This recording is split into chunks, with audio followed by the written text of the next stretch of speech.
dictatorship. Now, I've been warning about this since, wow, since Reagan, really. But in a big way since the Patriot Act and all that kind of stuff in the early 2000s. But 24% of people, that's a quarter of Americans in this, or almost a quarter in this YouGov poll, said, quote, the U.S. is a dictatorship. They agreed with that. And if you exclude Republicans or Trump voters, a third of Americans believe that. 35% with independents, it was 30%, so only 7% of Trump voters think we're in a dictatorship, and they're probably quite happy about it.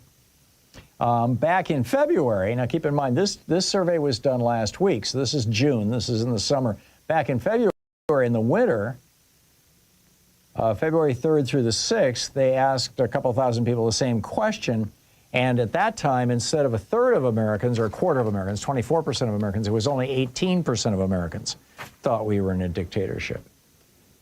So are Americans waking up? Maybe. The way that dictators keep people in line, typically, is they know that a rifle shot is more effective than buckshot, right, or than a machine gun fire.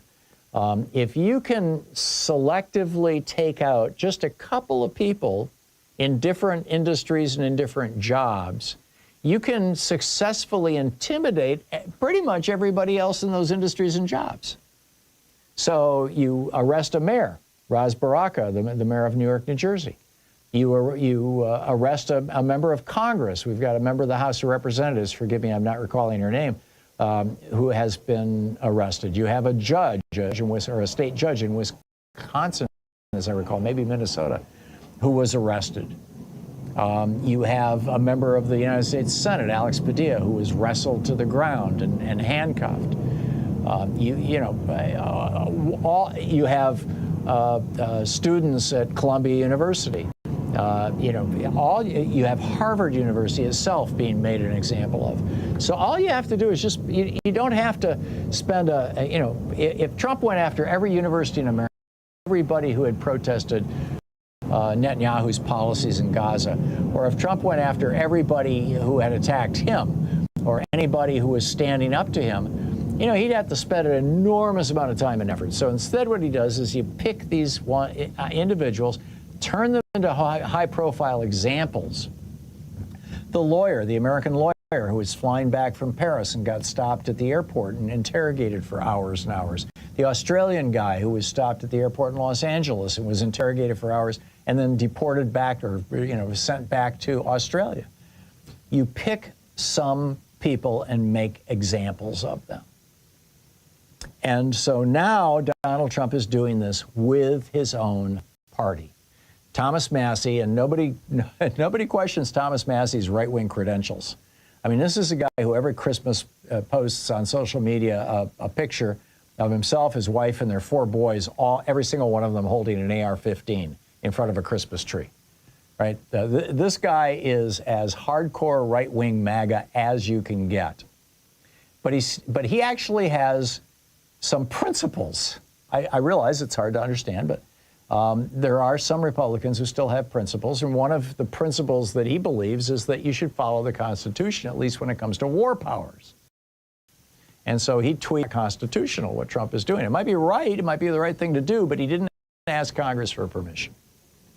And so Trump now, in response to this, has created a super PAC that is going to be run by Chris LaCivita. Chris LaCivita, of course, is the guy who supervised the swift voting of John Kerry, if my recollection is correct. It's called the Kentucky MAGA. It's a super PAC, and that Chris LaCivita is going to run. He says he will spend whatever it takes to take down Thomas Massie, to primary him, to cause him to lose his seat in Kentucky. And like Marjorie Taylor Greene, for example, I posted a tweet earlier. She basically said, attacking Iran, bombing Iran would be a stupid move, and Trump shouldn't do it. She just deleted the tweet. Why? Because she wants to say it's a good gig, Lifetime health insurance, lifetime pension, $200,000 a year, almost. I think it's $180,000 now. Good pay, lots of perks. You get to go on, trips all around the world paid for by the taxpayer. So, who wants to blow that, right? So here we are. We've got Donald Trump now trying to make an example of Thomas Massie. And Thomas Massie. In addition to bringing you the Thom Hartmann Program here on Free Speech TV and Video Media Online, we also have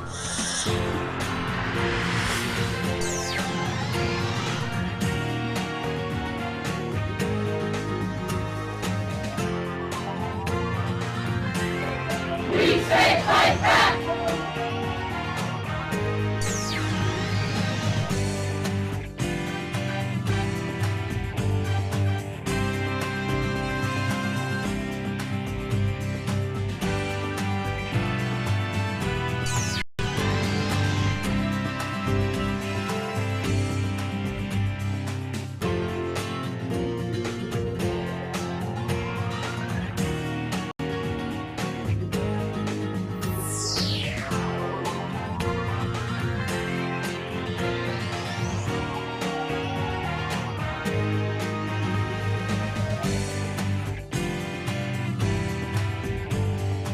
Today we're reading The Shadow President, The Truth About Mike Pence by Michael D'Antonio.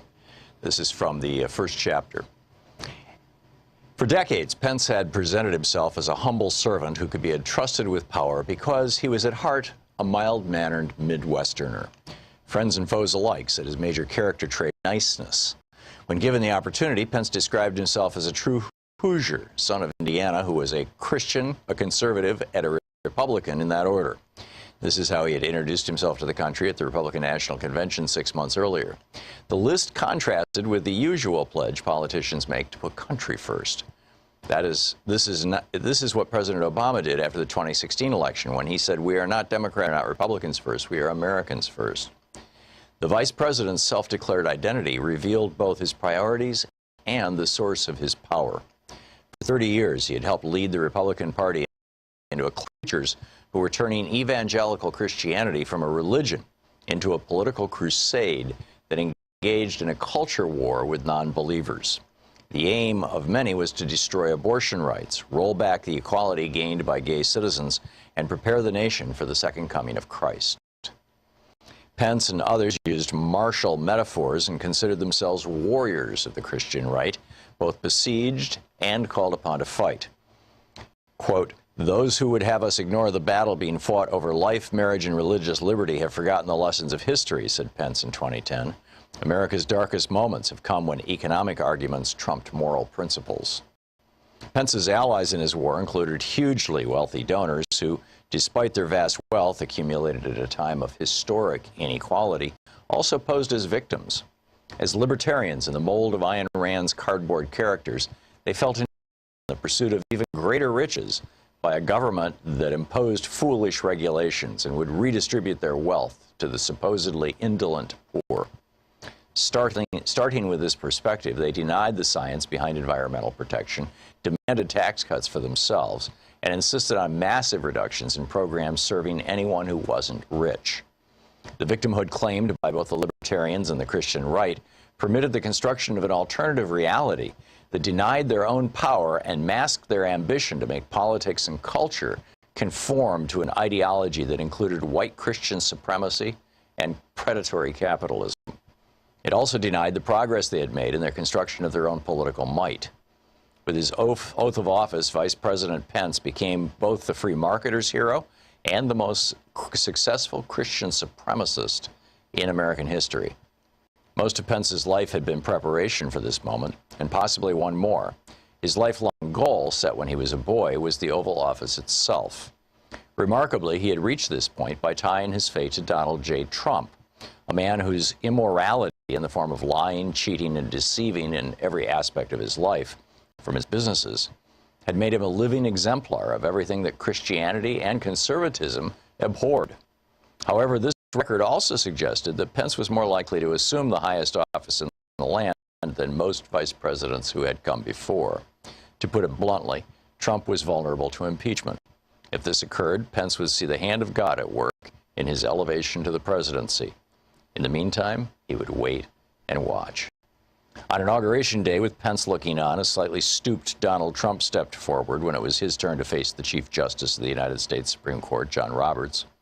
Beside Trump stood his wife, Melania, the former fashion model, who held two Bibles, Lincoln's and Trump's own. At the stroke of noon, the president-elect raised his right hand and placed his left on the Bibles. As he did this, Trump's family members and hundreds of political and government figures strained to see the moment. Trump and Pence were a study in contrast. At age 58, Pence appeared trim, perhaps even athletic, and could have passed for a man 10 years younger. His jacket was neatly buttoned, his hands were clasped at his waist, and his smooth face was set in a half smile. Mere feet away, in some, he resembled a small-town pastor, or maybe even a funeral director. Mere feet away, a stern-faced 70-year-old Trump stood with his coat hanging open like a caftan to reveal a long red necktie. Despite much cosmetic intervention, he looked old and tired. At the conclusion of the presidential oath, which had been voiced by 44 presidents before him, Trump said the words, "So help me God," and accepted the congratulations of those closest to him with a thin-lipped, toothless grin. He then delivered a 15-minute speech replete with distortions and falsehoods that were his trademark.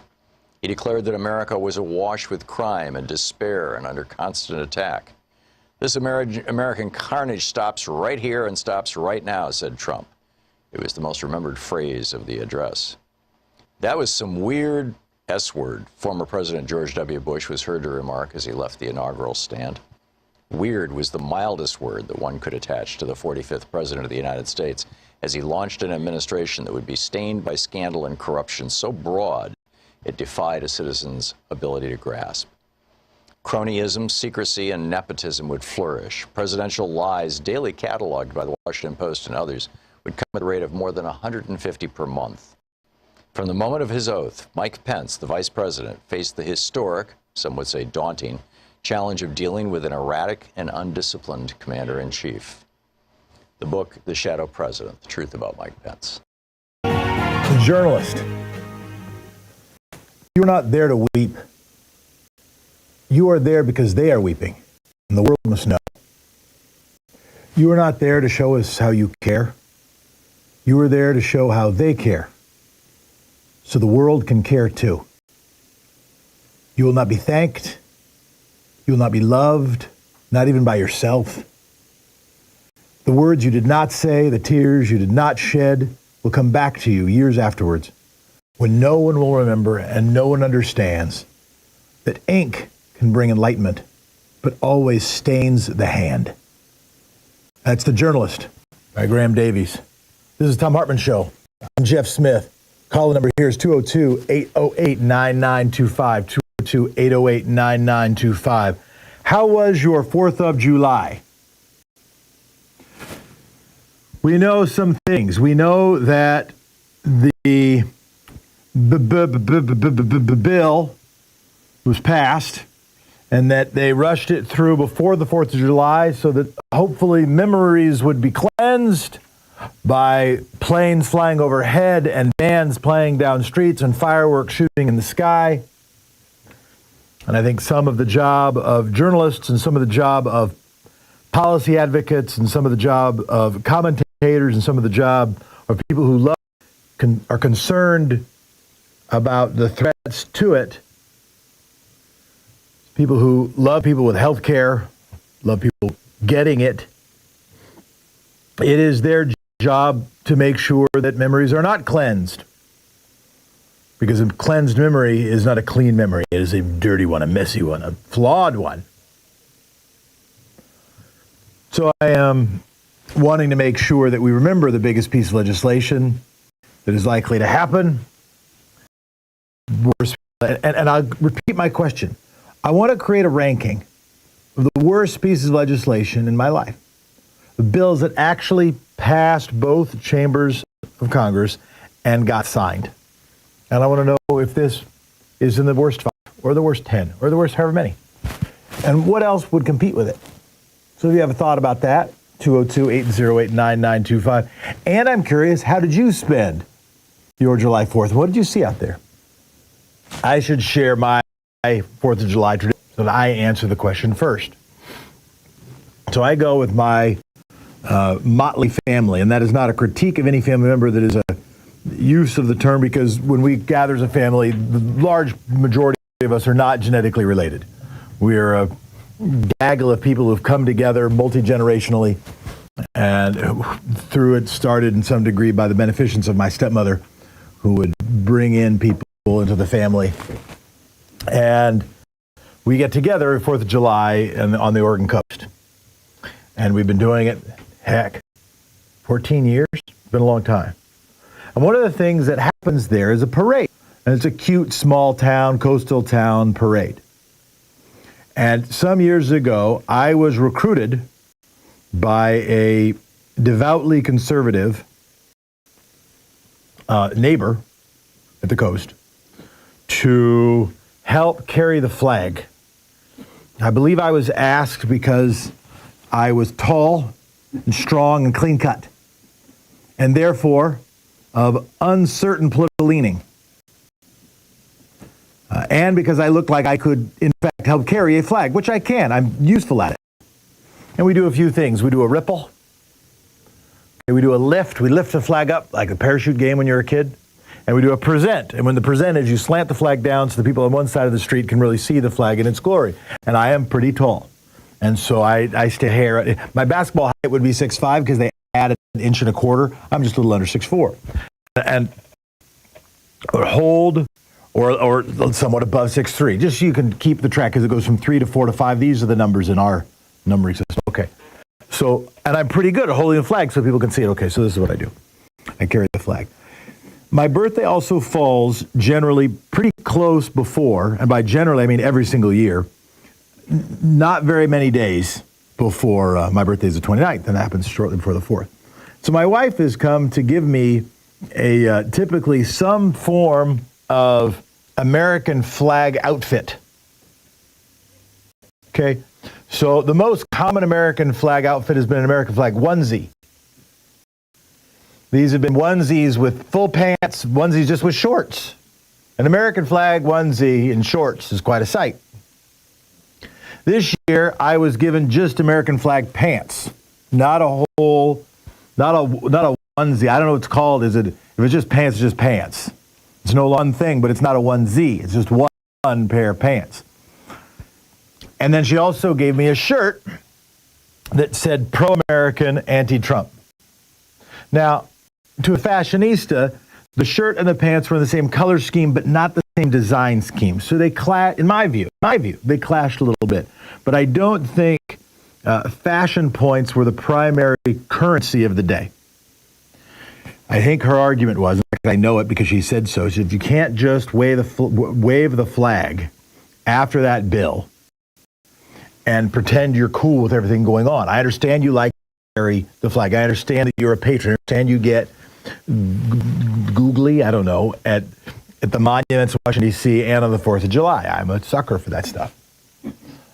Pro-American propaganda, I'm a sucker for it. She says, but you can't just say, it's all good. Yay, America. You got to do something. So I wore this shirt. And we carried the flag. And here I was, carrying the flag. And to the people who organized the thing, although it's mostly, it's certainly a group of differing politics who carry the flag. I happen to know the flag's owner because he's my neighbor, and he passed somewhat recently. His family, who owns the flag, is very conservative. So I didn't want to flaunt it right in front of their face, but I did carry it, and I was in the front because I carry the star corner. It's, to be clear, when I carry a flag, it's not like a little flag. This thing it takes nearly 30 people to carry it. It's like one of those it's an enormous flag. It takes up, it is just nearly as wide as the street, right? So it takes a big crew to carry it down. I should have explained how big it was. And I heard responses. Most of the responses positive. One of the most frequent responses was, hey, cool pants. Now, the pants were no political statement other than, yay, America. And I'm wearing funny pants. But the shirt had its statement. And I got many more. And to be clear, I'm in Oregon, but I wasn't in Portland. And I was on the Oregon coast, which is, in that town, leans liberal. But not extraordinarily so, because this is also the best 4th of July parade around. And rural Oregon, like rural America, votes how it votes. So, but I got a lot more fist bumps than I got criticisms. I got some bros in a golf cart. Some guys went by yelling Trump, and then one woman came. So after I walked by, she said, "Why would he?" She was talking about me. Why would he? She used the SH word on our country on the 4th of July. Now, clearly, she had not read the shirt. My shirt said pro-America, anti-Trump. So I was not pooping on the country. I was pooping on the president. And I can't imagine a more patriotic thing. Maybe I can. It's hard for me to imagine many things more patriotic than standing up for the country, but criticizing the president and exercising free speech rights. How did you use your 4th of July? 202-808-9925. What was the response? What was the mood? Anything you noticed? What are your reflections after the big bad bill were passed? And I opened the show with the journalists because we now know that Trump intimidated CBS and Paramount, give them $16 million to avoid the cost of a lawsuit and to make sure their merger deal could go through. And just about every journalist in the business thinks it's an enormously dark day for journalism. We'll be right back here on Tom's Show. It's your show. This is the Thom Hartmann Program. What's going on with journalism? What's going on the 4th? And what's going on with the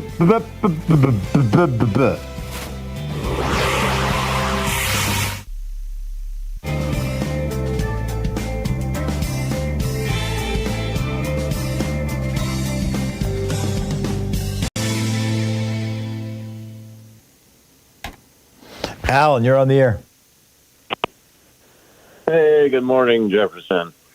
Well, you're asking a lot of questions, and my I did on the 4th was watch in horror as the floods in Texas wiped out a whole set of communities. I have to say that the Supreme Court can advocate, get rid of its responsibility to control this lawless president. They can even give him immunity from, acts. Congress can, say, we don't need to deal with that. We'll let Trump do the terrorists. They can pass all the legislation they want to give Trump ultimate power. Supreme Court could ignore all his lawlessness.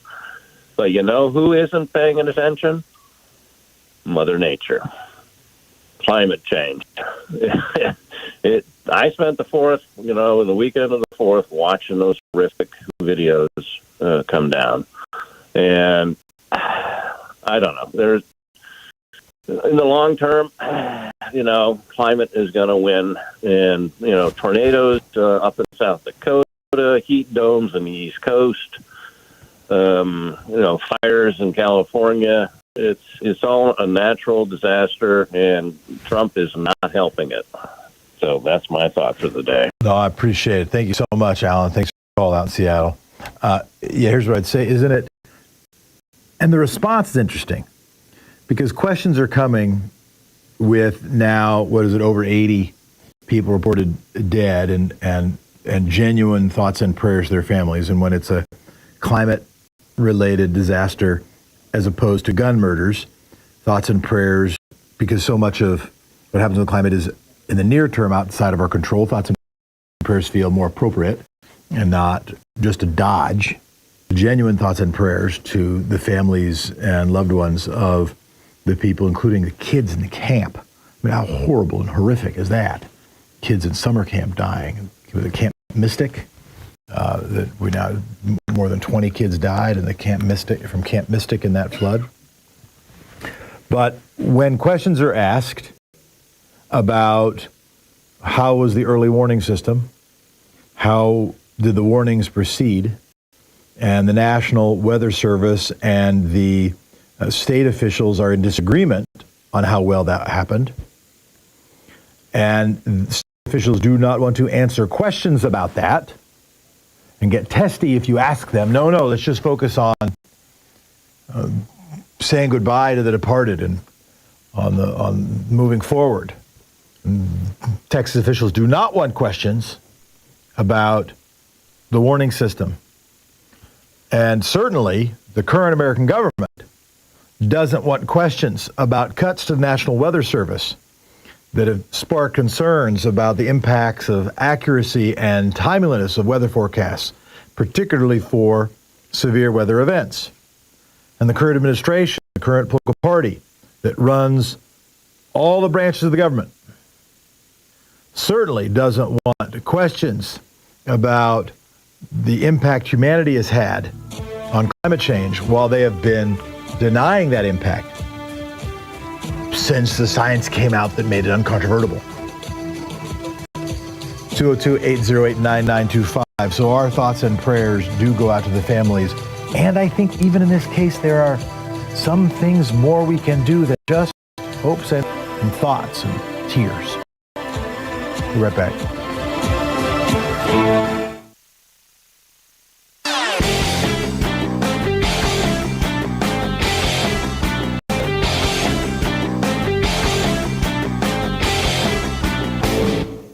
Missed my opening rant today? It's usually published over at HartmannReport.com, where you can read it and share it with your friends for free. Check it out, HartmannReport.com. So we have this major culture war going on in the United States. You've got Republicans trying to ban abortion. They're trying to ban books. Not just trying to, they're actually doing all of these things. Banning books, banning trans girls in sports, attacking basically the entire queer community. Whatever they can to try to sow division and hate, promoting Nazi memes, talking about how, Jews are paying to have black and brown people replace white people and all this kind of stuff. Why are billionaires doing this? Why are they funding these people? I mean, billionaires don't care about crime. They live in gated communities with private security. They don't care about public schools. Their kids go to private schools. They don't care about public transportation. They fly in private jets. Oh, yeah, that's right. If they can get us fighting against each other, if they can get us hating each other, we will ignore their efforts to cut their taxes and deregulate their industries. There's a whole video about it at tom.tv. Check it out.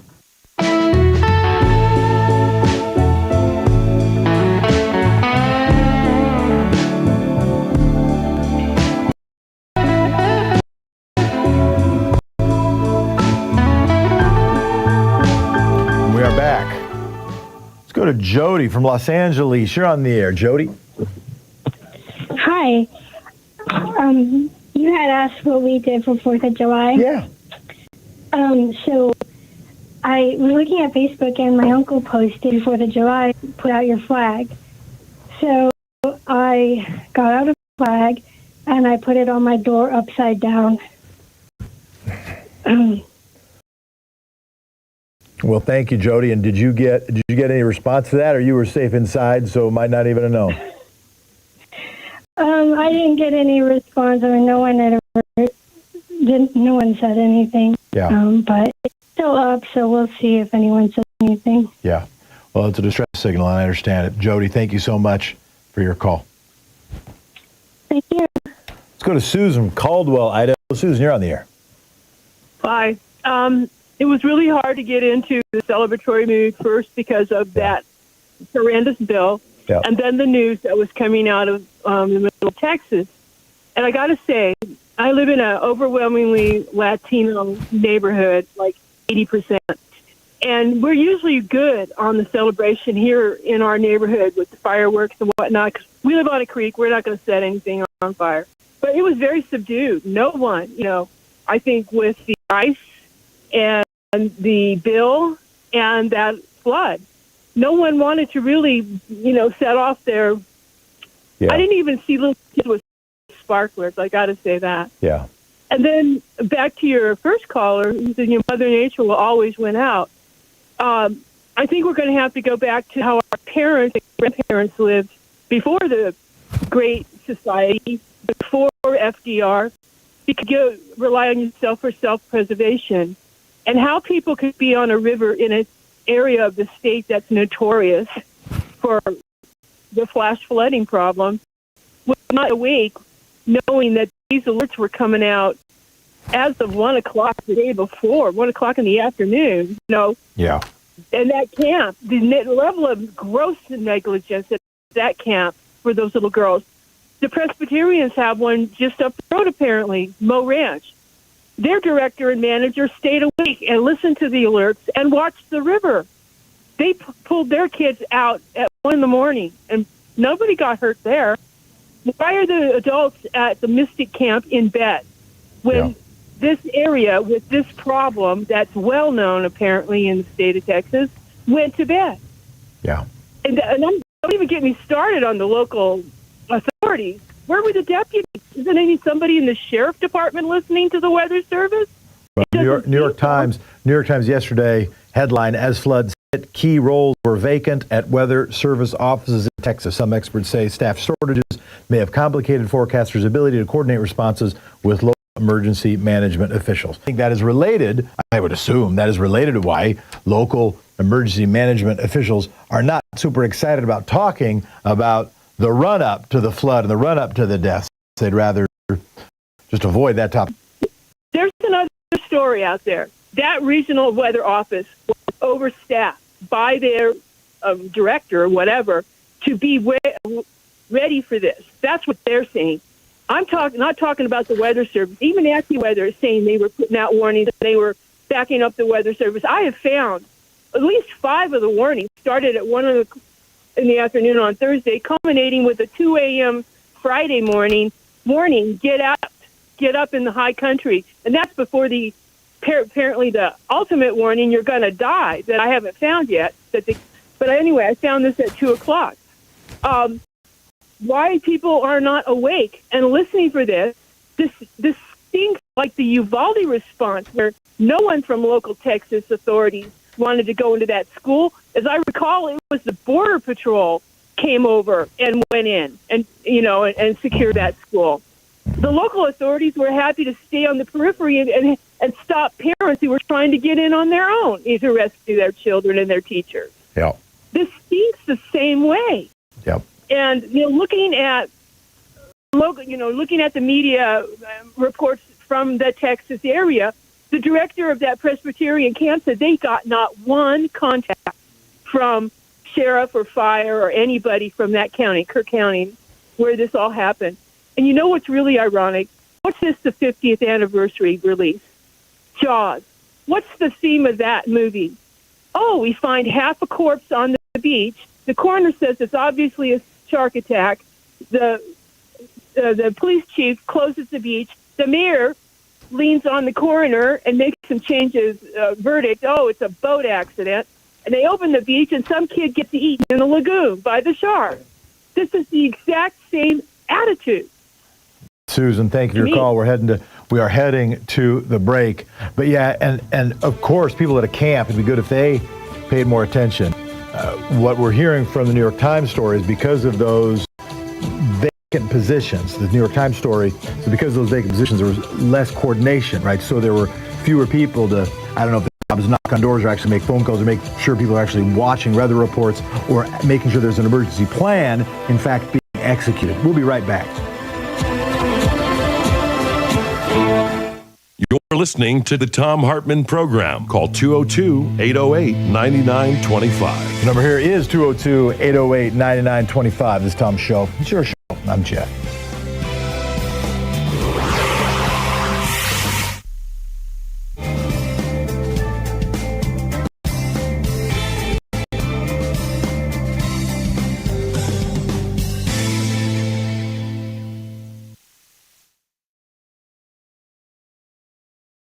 It's the Thom Hartmann University Book Club. Today we're reading from the Undercommons, Fugitive Planning and Black Study by Stefano Harney and Fred Moten.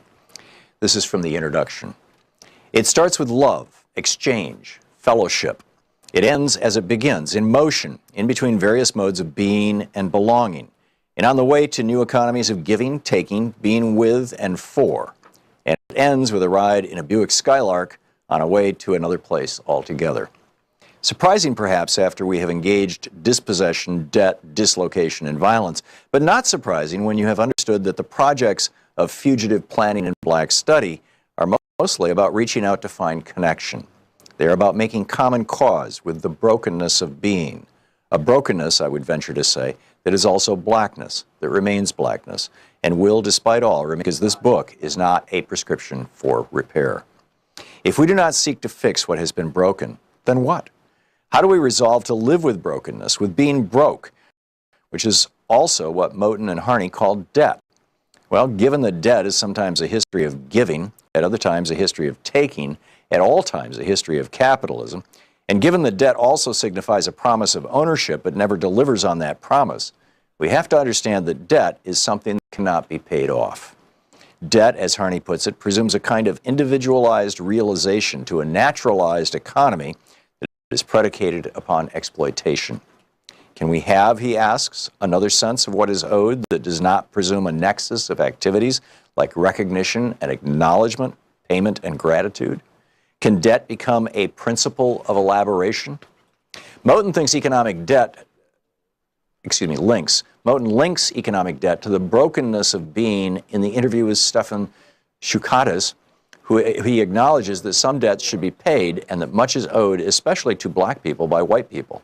And yet he says, I also know that it is, that what it is that is supposed to be repaired is irreparable. It can't be repaired. The only thing we can do is tear this stuff down completely and build something new, end of quote.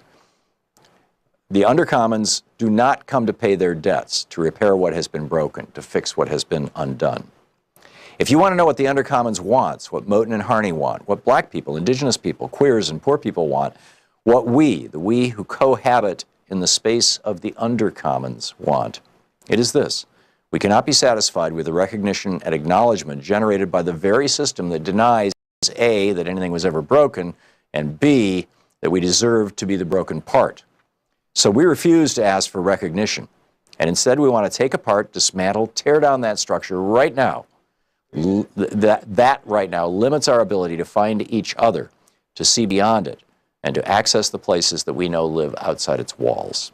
We cannot say what new structures will replace the ones we live, because once we have torn stuff down, we will inevitably see more and see differently and feel a new sense of wanting and being and becoming. What we want after the break will be different from what we think we want before the break, and both are necessarily different from the desires that issue from being in the dark.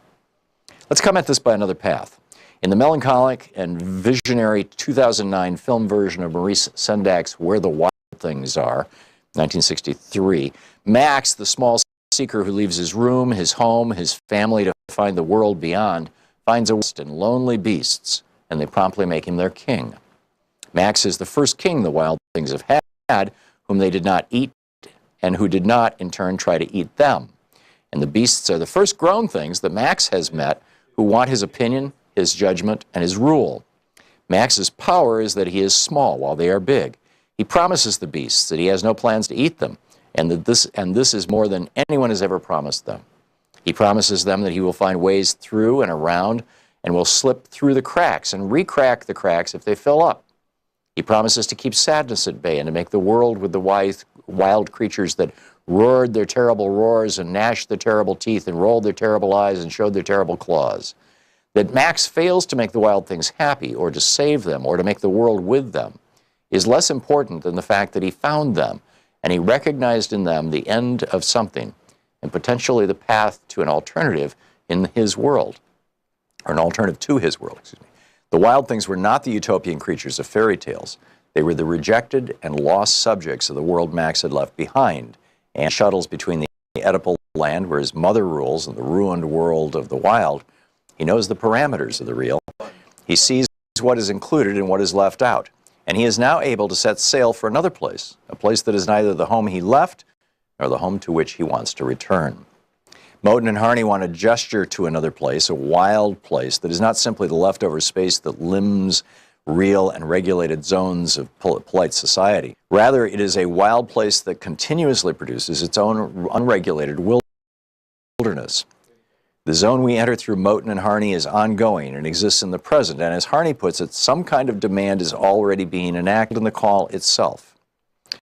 While describing the riots of London in 2011, Harney suggests that the riots and insurrections do not separate out the request, the demand, and the call. Rather, they enact the one in the other. The book is The Undercommons, Fugitive Planning and Black Study.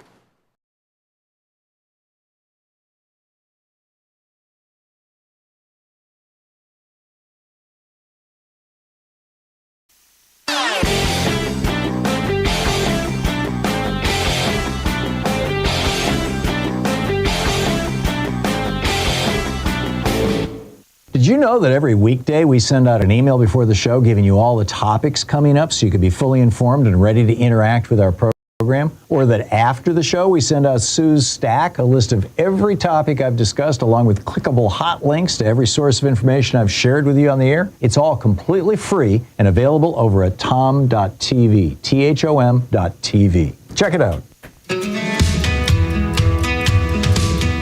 Going back straight to your calls here on Tom's show. Thanks for being part of this community. John from Minneapolis, you are on the air.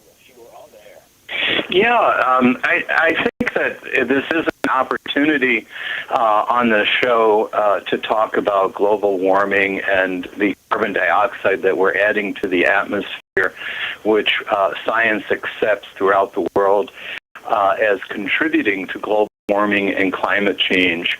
And yes, it was a horrible. I think that to honor people who are impacted by weather events like that one, we need to talk about that and recognize it. And unfortunately, politically, the media and politicians take it off of, it's not a subject that is accepted. We don't talk about it enough. And I did find it very interesting that Svante Arrhenius is a direct ancestor of Thunberg, and he was a physical scientist. He figured out that when that burning of carbon dioxide or burning of fossil fuels and carbon was causing a change in the environment, and that was before 1905. He won the Nobel Prize for that finding in 1905.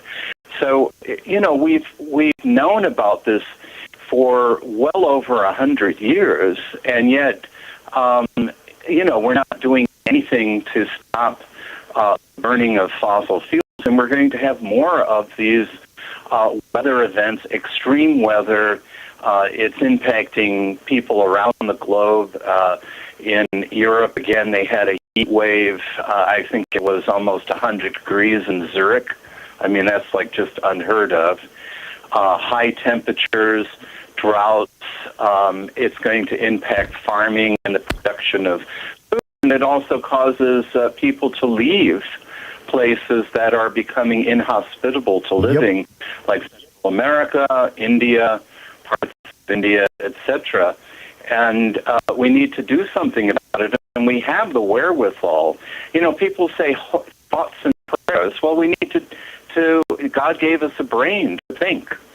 And if Svante Arrhenius could think that profoundly about, global warming and coin the term way back in 1905, we certainly have far better science, and we can, put that together and come up with all kinds of ways to decrease our use of carbon dioxide, are contributing. I mean, our use of fossil fuels that contributes to carbon dioxide and is destroying our atmosphere. John, I mean, it's destroying. Yep. Thank you for the comment. Appreciate it. And I agree with you. As people, water cooler conversations now that a lot of people work from are a little different, but they still exist. They also exist on Blue Sky. You can hit me at Jefferson Smith and Blue Sky. They also exist in other social media platforms. They exist some degree here. They exist over the dinner table and with family members. And this is a chance to bring up those topics. Rather than just saying, oh, isn't it a shame? Bless. Or even saying thoughts and prayers, which I do think are appropriate in this case, to be clear. I don't know how much impact they have, but I think they're appropriate. But in addition to, or rather than just stopping there, it obviously raises two subjects. And one is extreme weather events brought on by climate change. So, hey, reminder, folks, just because I love the caller who said earlier, the Supreme Court can do what they want to do, all the stratagems of mice and men, Donald Trump, but Mother Nature will do what she does. And it begs attention to that. And second, it also begs attention to weather readiness and emergency readiness, particularly the overlap of those things, emergency readiness for extreme weather events. And just at the time, we should be attending more to that, because they can deny climate change all they want, I suppose, but they can't deny that a flood actually happened. They can't deny that kids actually died. They can't deny actually the results of extreme weather events. And therefore, making sure we are in fact prepared, making sure we have the systems in place, not gutted, to address those things, that is a failure of leadership. It is what leadership requires now. And it's a perfect chance, a necessary chance, a morally required chance, I think, to when this subject comes up, make sure it doesn't just end with "ain't that a shame," where the conversation is happening on Joe Rogan or wherever it's happening in Christendom. Not just end it with "ain't that a shame." It's like, yeah, so we probably should not just forget the conversation about climate change, actually make sure we are ready for things that are unavoidable, make sure we do things, we don't just make it vastly worse so extreme weather events just increase. And oh, by the way, that includes human-built systems and technological systems for emergency readiness. So appreciate it very much. Let's go to Rich from Brookhaven. How'd you spend the 4th of July, Rich? Well, taking my call. I'm a Quaker, and I have ambivalent feelings about the 4th of July as far as the undercurrent of nationalism, which I think is the cause of a lot of wars and things like that. I mean, but some of my ancestors fought in the American Revolution, and one was an American Indian, and one was a company commander. So my cousin did all the research on that, because we're just ordinary people. So it's most of the people that do that research got tons of money. We don't. But I mean, I guess I'm proud of that. But I think patriotism is, trying to make your change what's wrong in the country. And I like the T-shirt, and I have the T-shirt that says it's a shot of America from space, and you just see America lit up, and it says, "I love my country." And then on the back of the shirt, it shows America blacked out and every other country in the world illuminated. And it says, "But I think it's time we started seeing other people." I got questions. So first of all, let me just acknowledge, when you said you're a Quaker, a really important part of peace movements, of social justice movements, in fact, been the Quakers. What's the current state? I haven't Googled or read about the state of the Quakers in a long time. What's the current membership of Quakers? Do you know? Is it on the increase, on the decrease, on the stand, about the same? What's happening? Well, okay. One of the things is there are liberal and there are conservative Quakers. Sure. Like the group I'm in is like mostly on the coast, and it's the liberal Quakers. And I think the things that we do, there's a big belief in grassroots of whatever it is. Yep. And like that, the downside of the Quakers is it seems to attract a very old money type person, which there's nothing wrong with, but I mean, I'm a workaday person and I fit in there okay, but I'm thinking it would be nice to have a little more diversity. But, things like printing up cards that to hand out to immigrants at like a 7-Eleven convenience store, and it's in English and Spanish, and saying, don't say anything to the ICE people, and, request a lawyer and things like just very simple, basic things. And then I helped give most of the programs there are self-generated, and like I'm the social action chair. And so we had this thing about a month ago, and it was saying as far as what ordinary people can do to help and to reach out to this sort of thing. And people do a lot. I mean, it's hard because you have families, you're working and all of that, but people make it their business to do that. Also, I, once a year, go with Planned Parenthood up to Albany and lobby, for reproductive rights and freedoms. And then people say to me, "Well, you're not a woman. Why are you doing this?" And I said, "Well, back in the civil rights movement, you had a heck of a lot of people that weren't black, and they were part of it, right? And what's wrong is wrong." We've got about 45 seconds before the break. First of all, thank you for that, and I love hearing the story. And really, like, how do we gather in community to encourage one another to bend the arc of history toward justice? It's tied with the most important thing that needs to happen. I don't know what else is tied with it, to be clear. The other thing that I think is key is self-care, because I think one of the things that Trump and his minions are trying to do is to burn people out mentally. Sure, tire people out, absolutely. Of course. Let me ask, the difference, where do conservative and liberal Quakers primarily disagree or agree? We got about 20 seconds. Okay, I would say that the more conservative Quakers dress like in the 1700s are more out in Indiana, Kentucky, and things like that. And the liberal Quakers was saying, well, doing that calls attention to yourself in this world. Got it. Let me say this one thing. As a social action church, you can hear the music, so we're going to break. You talked about the old money. Here's the thing I would say. If you're in a group that includes old money, in kind and persuasive and personal, and usually takes more than 1 or 4 conversations, convince them to invest real money, even just at their death, to pro-democracy institutions. We need a lot more investment in pro-democracy institutions, and they can help. You're listening to Thom Hartmann. Visit thomhartmann.com for audio and video archives. We need to be raising community and raising resource and raising skill to advocate for democracy around the country. Everybody can play a part.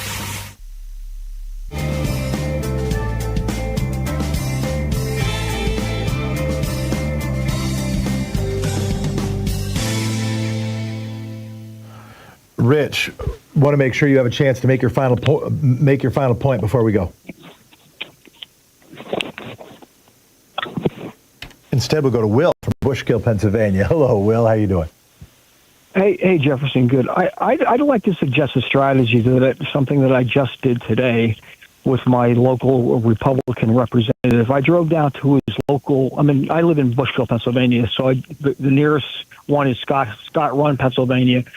I drove down to his office. I just got home, and I handed him a picture of myself and my daughter in a picture together, my adult daughter who's on Medicaid. And I handed him the picture, one of the staffers a picture saying, I'd like to give this to the good representative. And this is my daughter, and she's on Medicaid, so I want to thank the representative for giving my daughter a death sentence. Good job. Keep up the good work. And I left. So the guy said, yeah, I'm going to hand that to the representative. Everybody should be doing this. They need to put a face to the murder they're doing. Do not let them hide behind anonymity. We can't let them do that. We need to show them these are living, breathing Americans, and a lot of those are kids of parents who are really pissed off. Will, thanks for the call. I appreciate it. Thank you. Robinson from West Lynn, Oregon. You're on the air. Oh, thank you. And I hope Will left his name and contact info with the U.S. representative so they know for sure. That's a really important grassroots tactic. Come back up to leave to get the name of on 4th of July. What's coming up with callers is how do we fight greed and how do we fight climate change? And I'm a trucker right now. I'm doing this to drive big rigs. So I spent my 4th on duty driving. Nice. Roaring down the Columbia River Gorge. Yeah, I was just going to ask, from where to where? The Columbia River. I work out of Portland, Oregon. Yep. Containers come in on trains from various points, say Chicago. And then ridiculously, these containers go clear past the Walmart distribution center in Hermiston, Oregon, into Portland. So they go 200 miles west of Hermiston, and then about 50 drivers a day grab a container in Portland because the railroad won't stop in Hermiston. Yeah. And we drive it 200 miles clear back to Hermiston. And an obscene use of diesel and highway congestion and pavement damage and bridge damage. Got it. All right, keep going.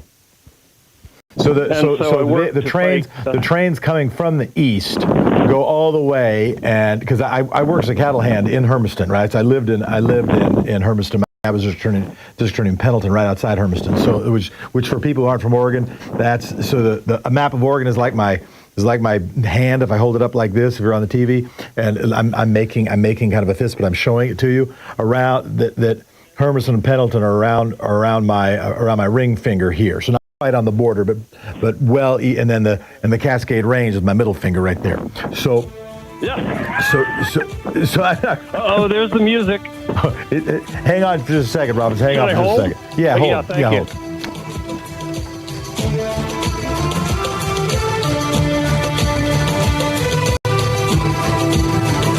In the house. He's lying down.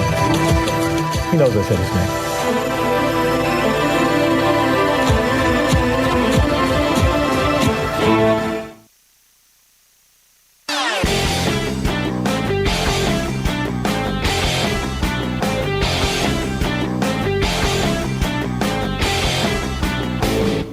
Our daily song is now available on Spotify, Apple Music, Amazon Music, YouTube Music, Pandora, Tidal, Deezer, iHeartRadio, and a whole bunch of other platforms. Just look for songs by Louise and Thom Hartmann. Check it out.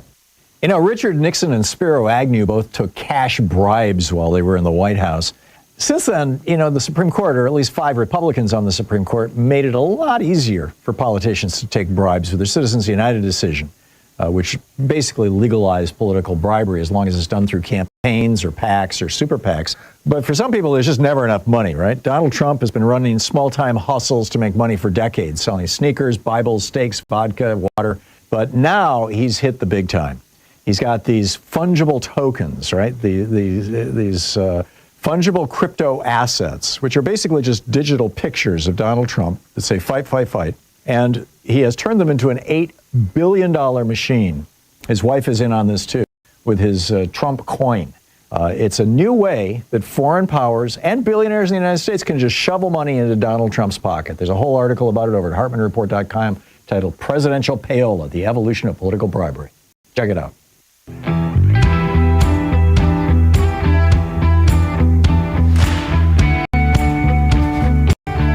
We're on the air with Robinson from West Lynn.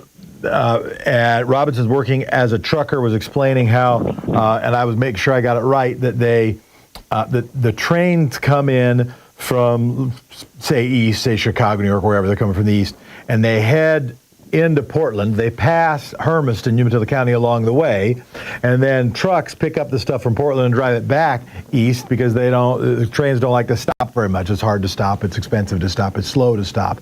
But Robinson, I'm not sure you were able to yet make your point other than you were driving your truck on the 4th of July, and thanks for doing it, and thanks for listening to this program. Go ahead. You're on the air. And thanks. And to close the railroad part of it, I affiliate with an organization called Climate Rail Alliance. Nice. And so listeners interested, thank you. And so I took a break from my networking because when you think and work and take notes, and so I was reflecting on House Minority Leader Hakeem Jeffries' epic speech of almost 9 hours. Yep.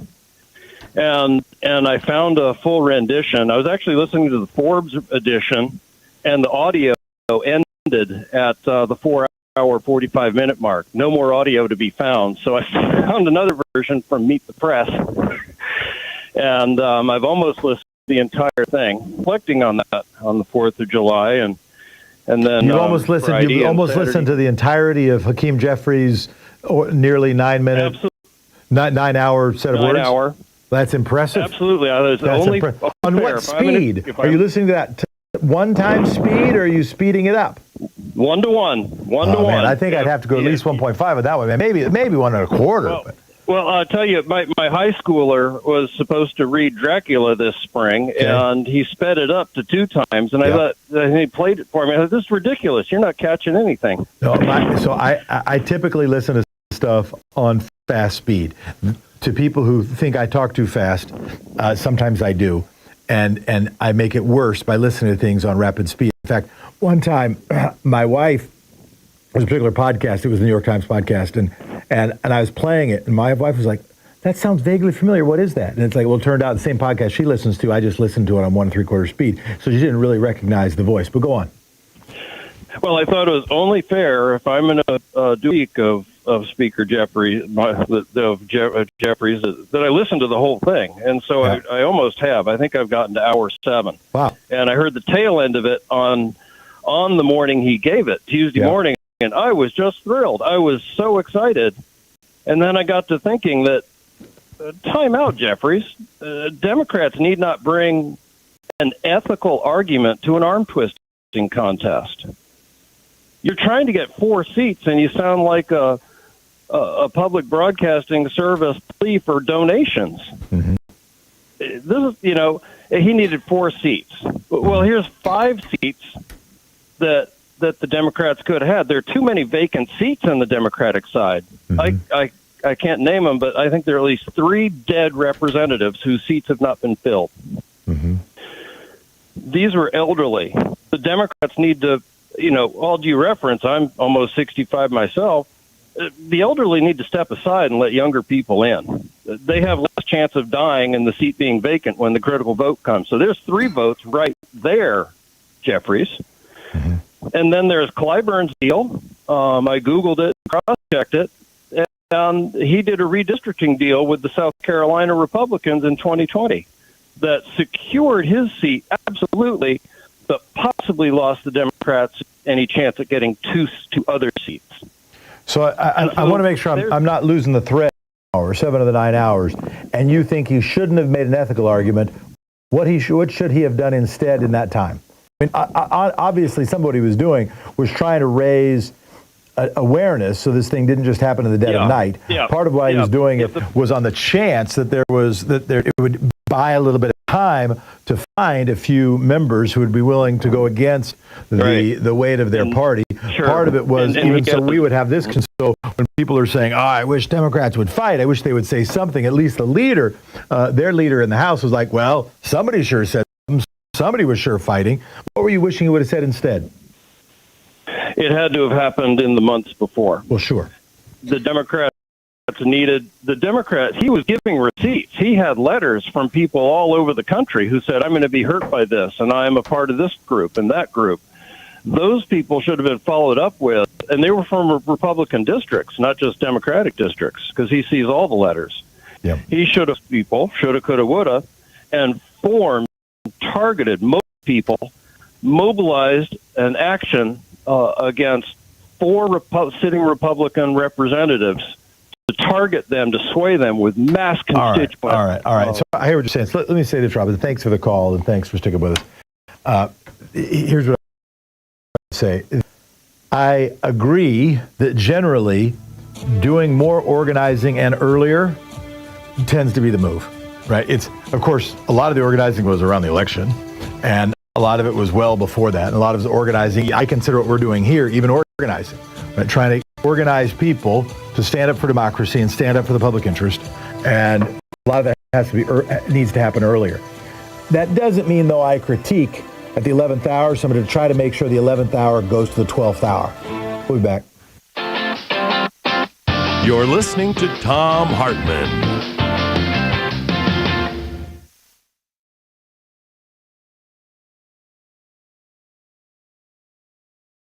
In addition to bringing you the Thom Hartmann Program here on Free Speech TV and Video Media Online, we also have ways you can interact with us and tools you can use to spread the word about the importance of democracy and the threats to it in our republic. First, there's your daily homework.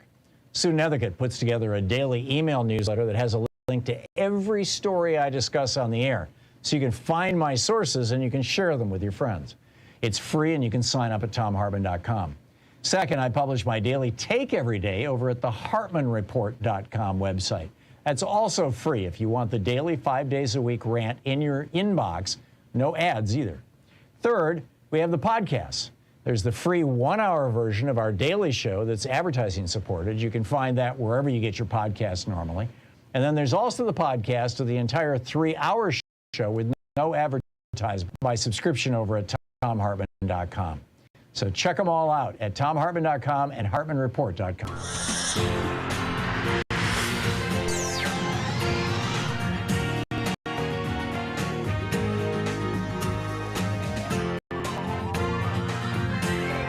We say fight back.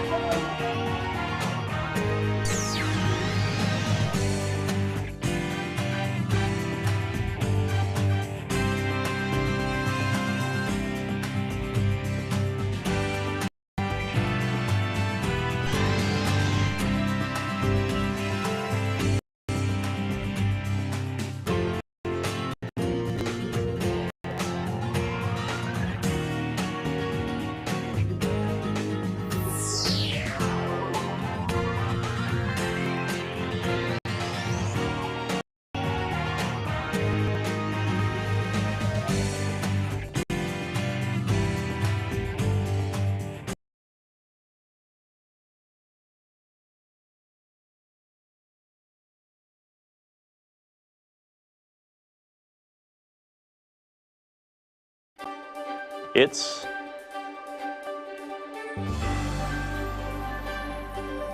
the Thom Hartmann University Book Club. Today we're reading from Legacy of Secrecy, The Long Shadow of the JFK Assassination by Lamar Waldron and me. The assassination of President John F. Kennedy on November 22, 1963 triggered cover-ups by officials, this is from the introduction, by the way, that continue to negatively impact American politics, life, and foreign policy. Legacy of Secrecy details those cover-ups and hidden investigations, many for the first time, including the reasons they were carried out under such intense secrecy. Most were spawned by John and Robert Kennedy's top-secret 1963 plan to stage a coup against Fidel Castro, a plan so highly classified that it only started to be exposed in 2005 and is finally revealed in this book. Their own confessions now show the three mafia bosses, Carlos Marcello, Santo Trafficante, and Johnny Roselli, were behind JFK's assassination. They used parts of the secret coup plan to kill JFK in a way that forced Attorney General Robert Kennedy, President Lyndon B. Johnson, excuse me, FBI Director J. Edgar Hoover, and high CIA official Richard Helms to withhold critical information not only from the public and the press, but also from each other and sometimes their own investigators. It's important to keep in mind that JFK was murdered just a year after the tense nuclear standoff during the Cuban Missile Crisis. The main goals of U.S. officials were to prevent a nuclear confrontation with the Soviets and to protect JFK's ally high up in the Cuban government, Commander Juan Almeida, head of the Cuban Army in 1963, still listed as Cuba's #3 official today.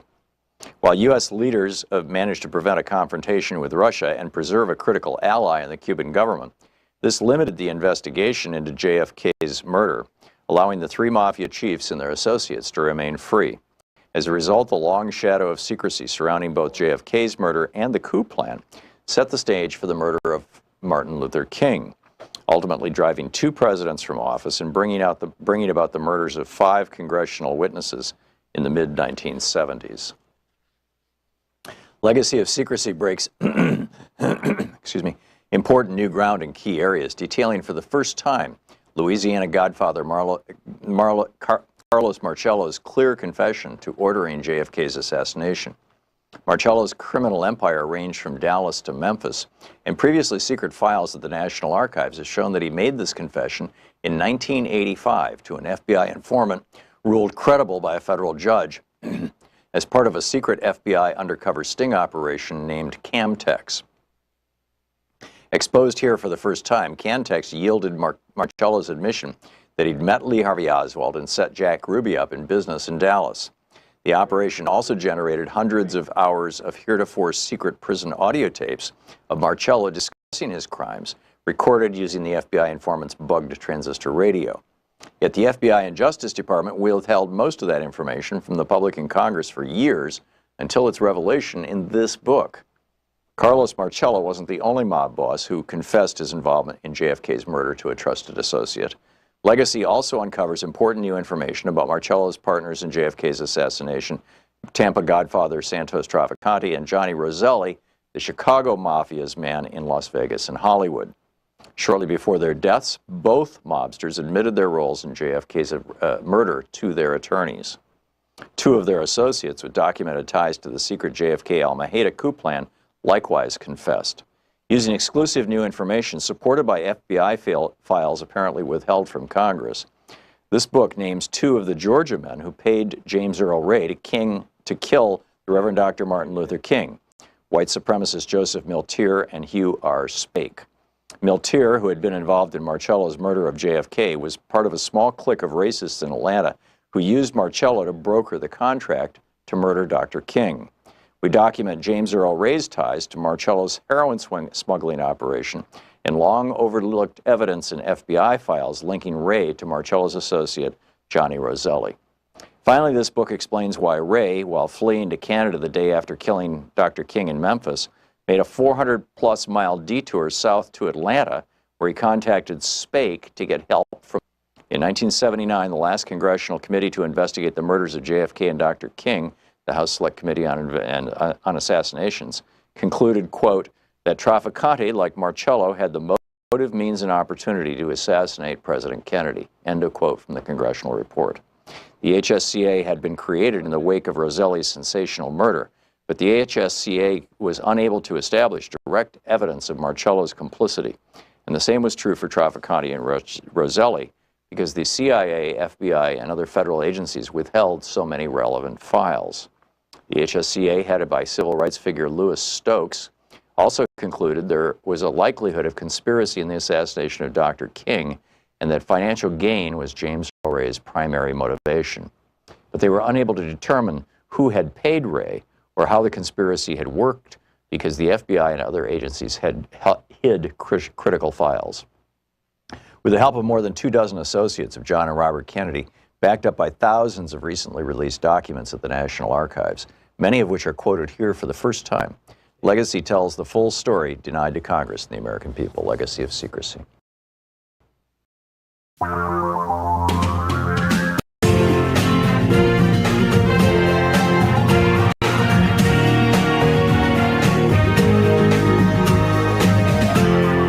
This is the Thom Hartmann Program. When we see people weep over extreme weather events and the failure to prepare for them, what should be our response? Should it just be the obligatory sadness of lives lost that didn't need to be lost, or can we learn anything? And if we can learn something, what should we learn? And could we do something based on what we learn? We now know that dozens of people died in the Texas flood.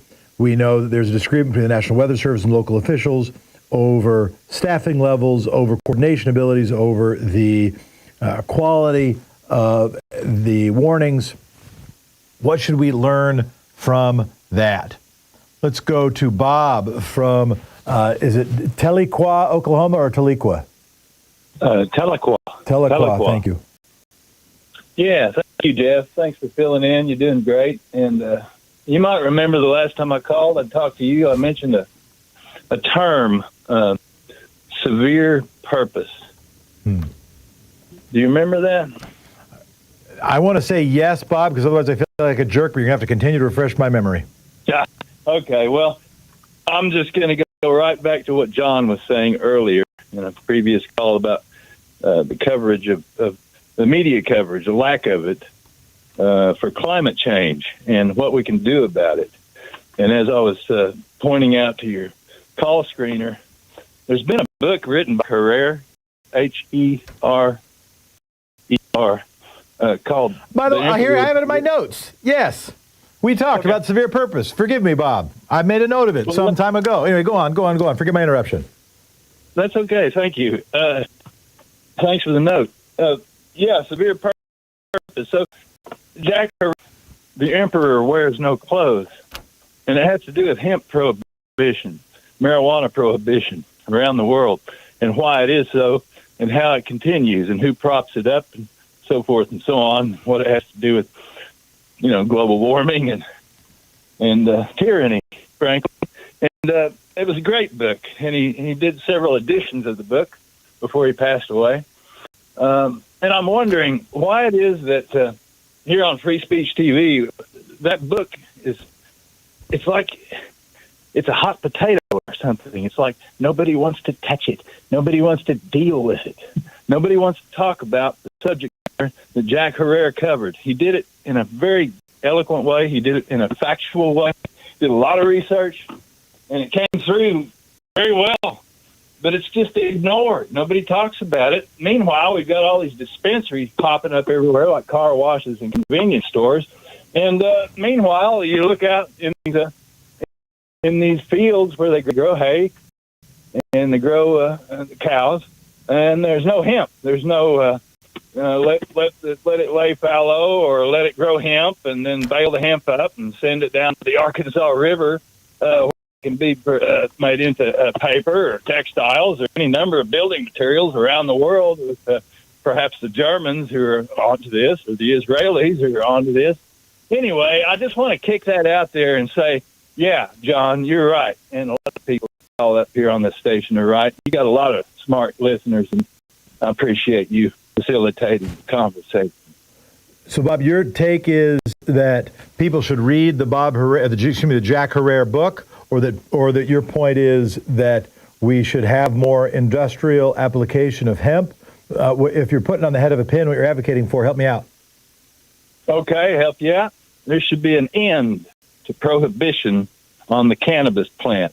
Got it. Period. Got it. All right, I understand that. I don't think there's. I mean, I think there's lots of discussion around that. I don't think there's any too great a hot potato around that. We've legalized it in my state, and no. Excuse me.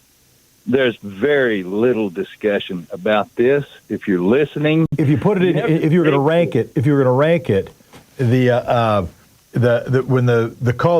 note that came in was you thought that we should be talking about climate change more than we are.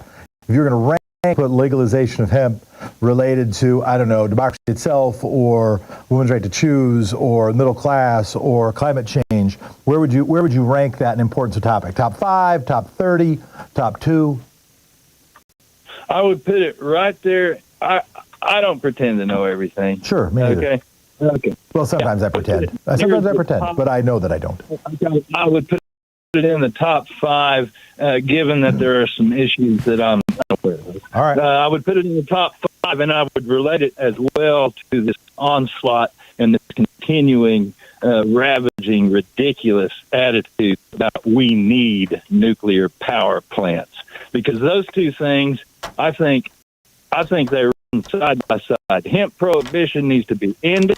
All right. And we need to stop our dependency on nuclear. Well, see, top 5, then you give me another one. All right. There's a lot we're going to get to right now. Bruce from Clinton, Iowa, I think. Yeah, Jefferson. Glad to finally get an opportunity to talk to you. Well, thanks for calling. Say, you mentioned earlier in the show about bad legislation, and I got thinking about a couple things, and I came up with 3. Although the first 2 are really more foreign affairs, but the third one is certainly bad legislation. And the first 2 I thought of were the 1964 Gulf of Tonkin resolution, sure, and the 2002 Iraqi authorization of military force. Yeah. So you can tell I'm an older guy since these are in my lifetime, but because they really took us into an area we shouldn't have gone. But the one I came to that was really more of a domestic thing, and the seeds of it came from the Iran Revolution, was Jimmy Carter in 1979 deregulating the domestic oil. And that really, I was working part-time at a gas station back then, and we saw after that deregulation, gasoline prices at pump going from around 58 cents to around $1.25 in a year's time or so. I mean, that was over, it more than doubled. And then we wonder why Carter got beat, why we had double-digit inflation. Because that's helpful to connect those dots. That's helpful to connect those dots. Yeah, and thank you, Bruce, for doing the assignment. I appreciate it. I want to compile a little bit of a list of what folks think are the worst bills, and then maybe we can vote on it by the end of the week and sort of rank them. I think this is going to end up as one of the worst. But Bruce, thank you so much for your call. You bet. Let's go to, is it Bjorn from Los Angeles? You got about a minute before we're back to the break. Bjorn, you there? Wendy from Sacramento, you win the Most Patient Listener Award. Go ahead, Wendy. Hi. Thank you for taking me. I'm a little bit off. This call will be recorded. Oh, goodness. You can record. It's okay. They put it on YouTube. I don't know. It's like on a lot of things. So recording on your recording system would just be one more avenue for the content. Go ahead. Okay. Well, I didn't mean to do that. My cheek hit something. But anyway, I'm writing about. I use AI to write this, but it was really got really good. And I put it. I tagged Thom Hartmann. I'm sure he gets lots and lots of tags. But basically, my son came to me, and he's 19, and he's been doing all this stuff. And he said, it seems like protests aren't working now. We want to get violent. And I said, no. I said, honey. Okay, so I said, what we need is legislation from the California government, and they need to team up with other donor states. And I wrote with the help of AI, request for action, and it basically says, California gives more money to them than we do to them, so we're going to legislate that we can divert federal dollars to California, and if enough people do it, and then it also says, even if the courts rule against us, there's a precedent for ignoring court rulings from the Trump administration. So, and it's very professionally written, and I said into us, Wendy said into us. What I'll say is this: I do think we're going to need more interstate compacts. This is the Thom Hartmann Program. We're going to break, but to Wendy's point, I do think if the federal government is going to take away support for key states, those states are going to need to band together and figure out how they can work together.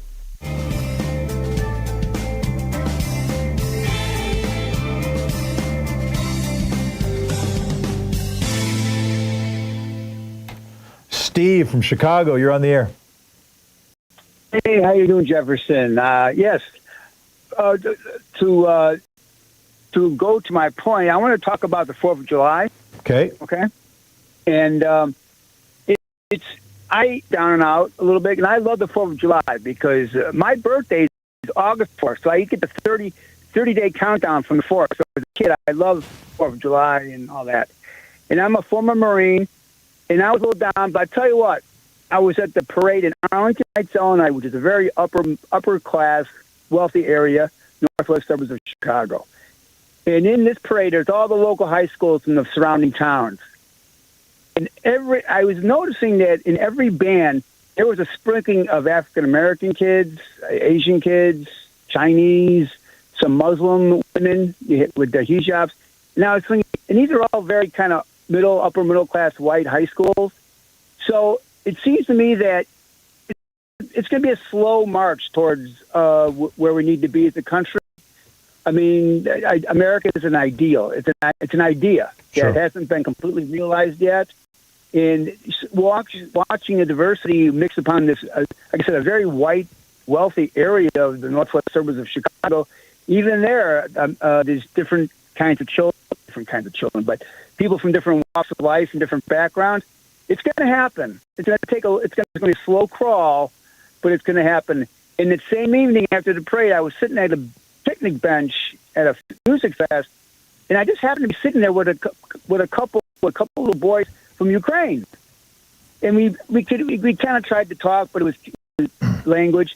We could tell they were into the national anthem and the fireworks, and he's like, wow. So I had a good 4th of July, even though I think we can have two ideas at once. We could be down and out and be critical, but we could also celebrate at the same time. I agree. We could love America and not stand up on the same side as the current administration. Brian from Tacoma, you are on the air. Yeah, hi. I don't know if I've ever talked to you, Jefferson, but talked to Tom a lot, but love what you do. Thank you. Trump is a flood murderer. In the same way that we use the speech like ex-murderer. Trump murdered people with flood. And I wish people would start saying that. And not just that, not just on I wish people would start calling Trump for what he is and what he does. And I would like to encourage all the listeners to call their representatives, their Democratic representatives, and encourage them to open an investigation into Trump's flood murders. Now, they're going to say they're in the minority, and I would say bull stuff. Gymnasium Jordan and James Comer investigated Hunter Biden for 2 years in the minority with nothing really to go on, and it worked. Anyways, Trump, flood murderer, as in axe murderer. Brian, thank you for the call. Where I do find agreement is some of the back and forth, particularly in Trump's first term, was, he's doing all these things and people are just mad at him for his mean tweets. I think focusing on the impact that his leadership or lack of leadership, the areas where he's failed to show leadership, and his cruelty and his policies and his parties and his team's policies are impacting real lives, I do think that is where to focus attention.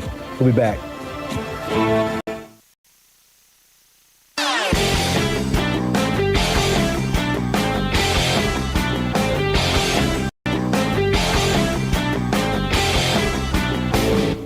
Change starts with you. You can be calling your Democrat representatives to let them know what you think by calling 202-224-3121. It's the Capitol switchboard. It'll get you right through to them. So between his tax cuts and crashing the debt ceiling and shifting billions of Treasury dollars into crypto and tariffs and all this other stuff, Trump is threatening to crash our economy. And he doesn't seem to be particularly worried about that. Why would that be? Well, first off, economic disasters are great excuses to cut taxes. Both Reagan and George W. Bush used recessions as their excuse to stimulate the economy from the taxes of billionaires.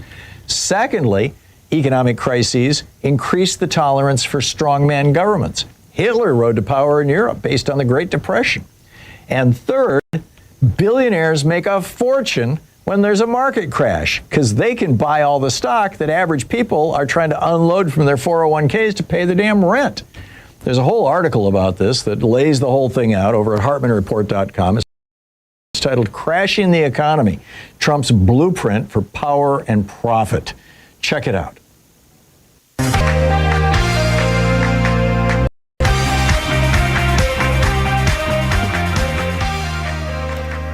And we're back. Kelly from North Carolina, you're on the air. Hi, Beth. My pet peeve is just saying that everybody has in their mouth about this is a 100-year flood. Really, because it seems like every other week we have a flood somewhere or a fire. And it's not only in this country, it's all over the world, and nobody talks about it. The media needs to talk about climate change more and how climate change is causing all these natural disasters. I live in Swananoa, North Carolina. I used to live in Miami, but after I went through Hurricane Andrew and lost everything I owned, I moved up here thinking I'd be safe in the mountains. We had Hurricane Helene, and it was just horrible and scary. I knew people that lost their lives, people that lost their homes, all because of water. Yeah. And you can't go around saying this is 100-year. Yeah, if what happens again in 2 years or in the same last year. In 97. So that wasn't 100 years ago. It was less so than years people, ago. especially the media, control this topic, and they should stand up more to Trump and say this is, or even the representatives, this is not a 100-year occasion. This is happening every month. Yeah. And we can't afford it any longer. Yeah, people are losing their insurance. 100-year flood, and it was a 100-year fire in California fewer than 100 years ago, right? When people, and people California's on fire again. So when are people going to wake up? I have to agree with that guy about the hemp thing. I'm not talking weed and growing weed and smoking weed. I'm talking about hemp. The growth of hemp is better for the planet than growing and cutting down trees. Kelly? We have farmland that can't be used for food. We need to use it for building material, which is hemp. Yep. Because you can do a lot with hemp. They used to do a lot with hemp. And I said to him, 70 years ago. And it's an attractive topic. I said, and so you want larger industrial hemp, and he made very clear though, Kelly, he wasn't just talking about that. He was talking about the ganja. Okay, he wants the whole deal. But you know, it's not mutually exclusive. They need to clear the whole deal, so we're not picking and choosing. They So just then, need but just to. fields of hemp. Let's be clear. If there were fields of just hemp, I think there'd be some weed there. I think we'd have fields and fields. And here's what I would say. Obviously, we have it legalized in our state, and I have talked about my own experience. I had a bad injury. Maybe I'll talk about that. I don't want to talk about it right now because we want to stick to what we're on. I had a bad injury, and I am still grateful at weed gummies for enabling me, making it easier for me to not use opiates, which had been prescribed, because I'd used opiates for a while, and I was starting to get habituated. My body was starting to want the opiates, and I cast no moral aspersions at people who become addicted to painkillers. I used to think, sort of subconsciously, maybe sort of a sign of weakness, and I realized that I was going to be that really bad injury, and I was on my way to being an opiate, or an opioid, I should say, an opioid addict, and it was with medical marijuana that really helped me be able to get through that. And when I was laid up, and stop using much fewer, much less of the painkiller. So I will at least say that. I can tell you, I'm a senior citizen, and I do eat gummies. It helps with my arthritis. It helps me sleep. Sure. I do support it. But in North Carolina, the GOP here is ridiculous. Yeah. I can say one thing. Call your senator and your representative works, because my senator is Tom Tillis. Yeah. Well, I appreciate that, and I appreciate that reference. I will say this, though. I do believe there will continue to be a push for legalization. I do think that it will be successful. And then on this program and programs like this program, unfortunately, there's not enough programs like this program. One of the reasons I'm so grateful not only sit in this chair, but have all of you participate. We will be talking about how should we better regulate it, how should we better study it. It's not going to be a free ride. I think there's no brain-altering chemical that's a free ride. It wasn't true of alcohol. It's not true of it's not true of opioids, not true of anything. So I do think we should not just go blindly towards legalization. I think we should be smart about it. We went overboard in Oregon to legalize generally, and it ended up leaving sort of pretty big downtown problems with fentanyl, et cetera. So let's be reasoned and intelligent and balanced about it. But generally speaking, yeah, I'm with you. Thank you. All right. Thank you. Have a great day. We've got just a little bit of time. Diane in Ann Arbor, I think you got about 45 seconds. Oh, can I have a little more time? Can you put me on hold? You'll have to wait another 7 minutes, and now we're almost out of those 45 seconds. But go ahead and get it started. I'll do. Well, it's Putin. And Putin is our arch enemy in the Cold War. Russia was, and Putin has continued that. He's picked that up, and there's the music. Keep going. Well, I'm just. It spooked you. It spooked you. You just got too scared. I said 45 seconds, and you froze. And then the music came up, and you said, "I've got to." We've talked, but I was hoping you'll spit it out quick, but we'll come back to you. And yeah, another guy just fell out of a building. Another guy just shot himself after getting fired by Putin. So yeah, it's fun stuff all around. We'll be right back. You're listening to the Thom Hartmann Program. Call 202-808-9925. 202-808-9925.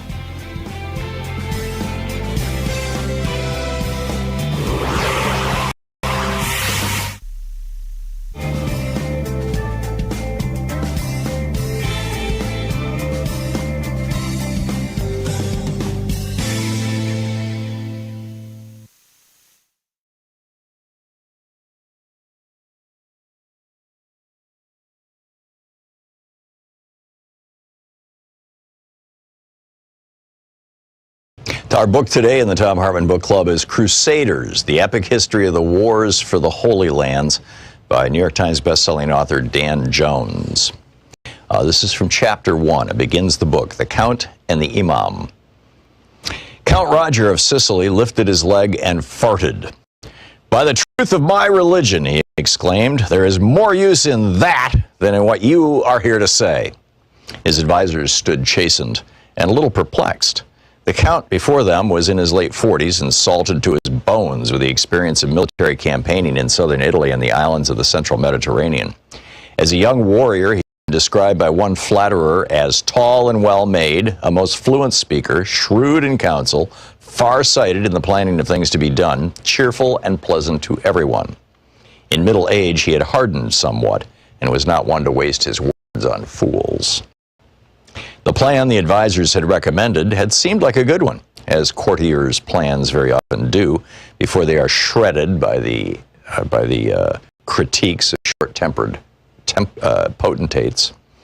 Not far across the sea from Sicily, roughly 75 miles at the closest point, lay the remains of what had in ancient times been called Carthage, afterwards the Roman province of Africa, and now in the 11th century, Ifriqiya. Its cities, including the capital Mahdia, and on the coast, and Cairaun Island, where a vast mosque and school had for many generations been frequented by the greatest philosophers and natural scientists in North Africa, were under the shaky command of a crumbling dynasty of Berber Muslims known as the Zirids. The countryside was controlled by various Arab Bedouin tribes sent from Egypt to drive the Zirids out. Political stability was collapsing. Here lay warm and fertile farmlands. There sat prosperous port towns, all ripe for the taking. Roger's counselors thought so, and they had therefore recommended to their testy overlord the proposal of a cousin whom one source names only as Baldwin. This Baldwin had come into possession of a great army of Christian soldiers and was casting around for somewhere godless to conquer. He had asked Roger's blessing to come to Sicily and use it as a launch pad for an invasion of Irifiqua. I shall be a neighbor of yours, he had explained, as though this were good news. But Roger of Sicily was not feeling neighborly. Irifiqua was undoubtedly ruled by various followers of Islam, he said, but those infidels happened to be sworn partners of the Sicilians in agreements that kept the peace and allowed for a rich exchange of goods in the island's markets and ports. The last thing he wanted, he ranted to his gathered minions, was a cousin imposing on his hospitality, waging a reckless war that would disrupt Sicilian trade if it was successful, and cost him a lot of money in military support if it failed. Irifiqua may indeed have been vulnerable, but if anyone was going to exploit that, it was going to be Roger himself. He had spent the last 2.5 decades, almost his entire adult life, carving out his rule in the region, and it would have been a limp end indeed if he were now to put it at risk, that pursuit of, to put it at risk in pursuit of some harebrained scheme cooked up by a kinsman who had never touched the island with his sweat. If this Baldwin wanted to fight Muslims, said Roger, he would have to find a different part of the Mediterranean in which to go about his business. There were plenty of places he could name that would be preferable to Sicily's backyard.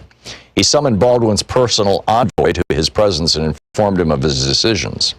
If his master was really serious, he said, then the best way to proceed is to conquer Jerusalem.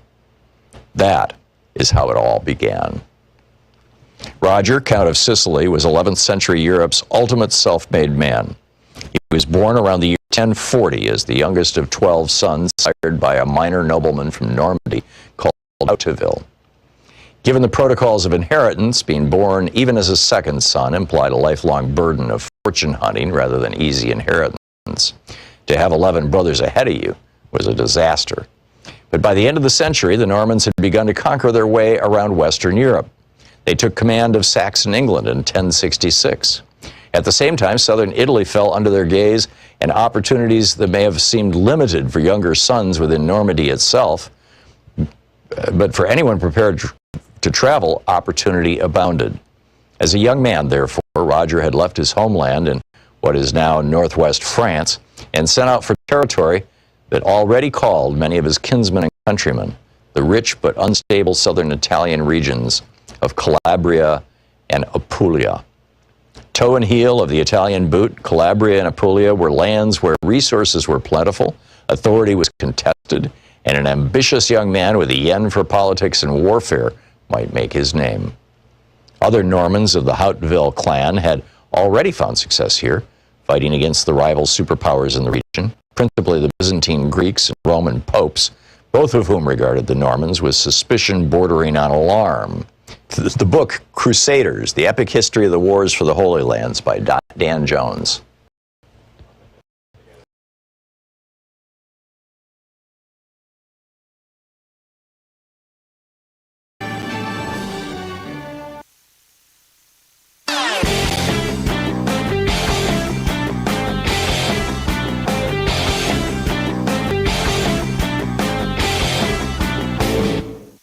Share the Thom Hartmann Program with your friends. Our podcast, The Hartmann Report, is absolutely free and available wherever fine podcasts are available. And the entire 3-hour podcast is available over at thomhartmann.com.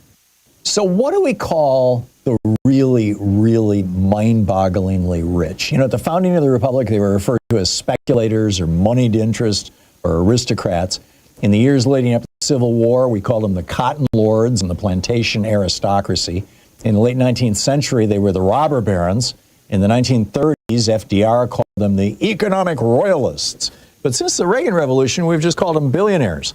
And now, you know, some of them want to call themselves tech bros. Like, that's kind of a good thing, you know, like tech is positive and bros, you know, like Mark Zuckerberg saying we need more masculine energy in American business culture. So we need a new phrase. I would like to suggest the morbidly rich. Morbidly suggests unhealthy. And the vast riches that some of these people have is unhealthy to our democracy, particularly since 5 Republicans on the Supreme Court said that morbidly rich people can buy politicians. And it's unhealthy for them, too. So morbidly rich. There's an op-ed over at HartmannReport.com all about it. Check it out.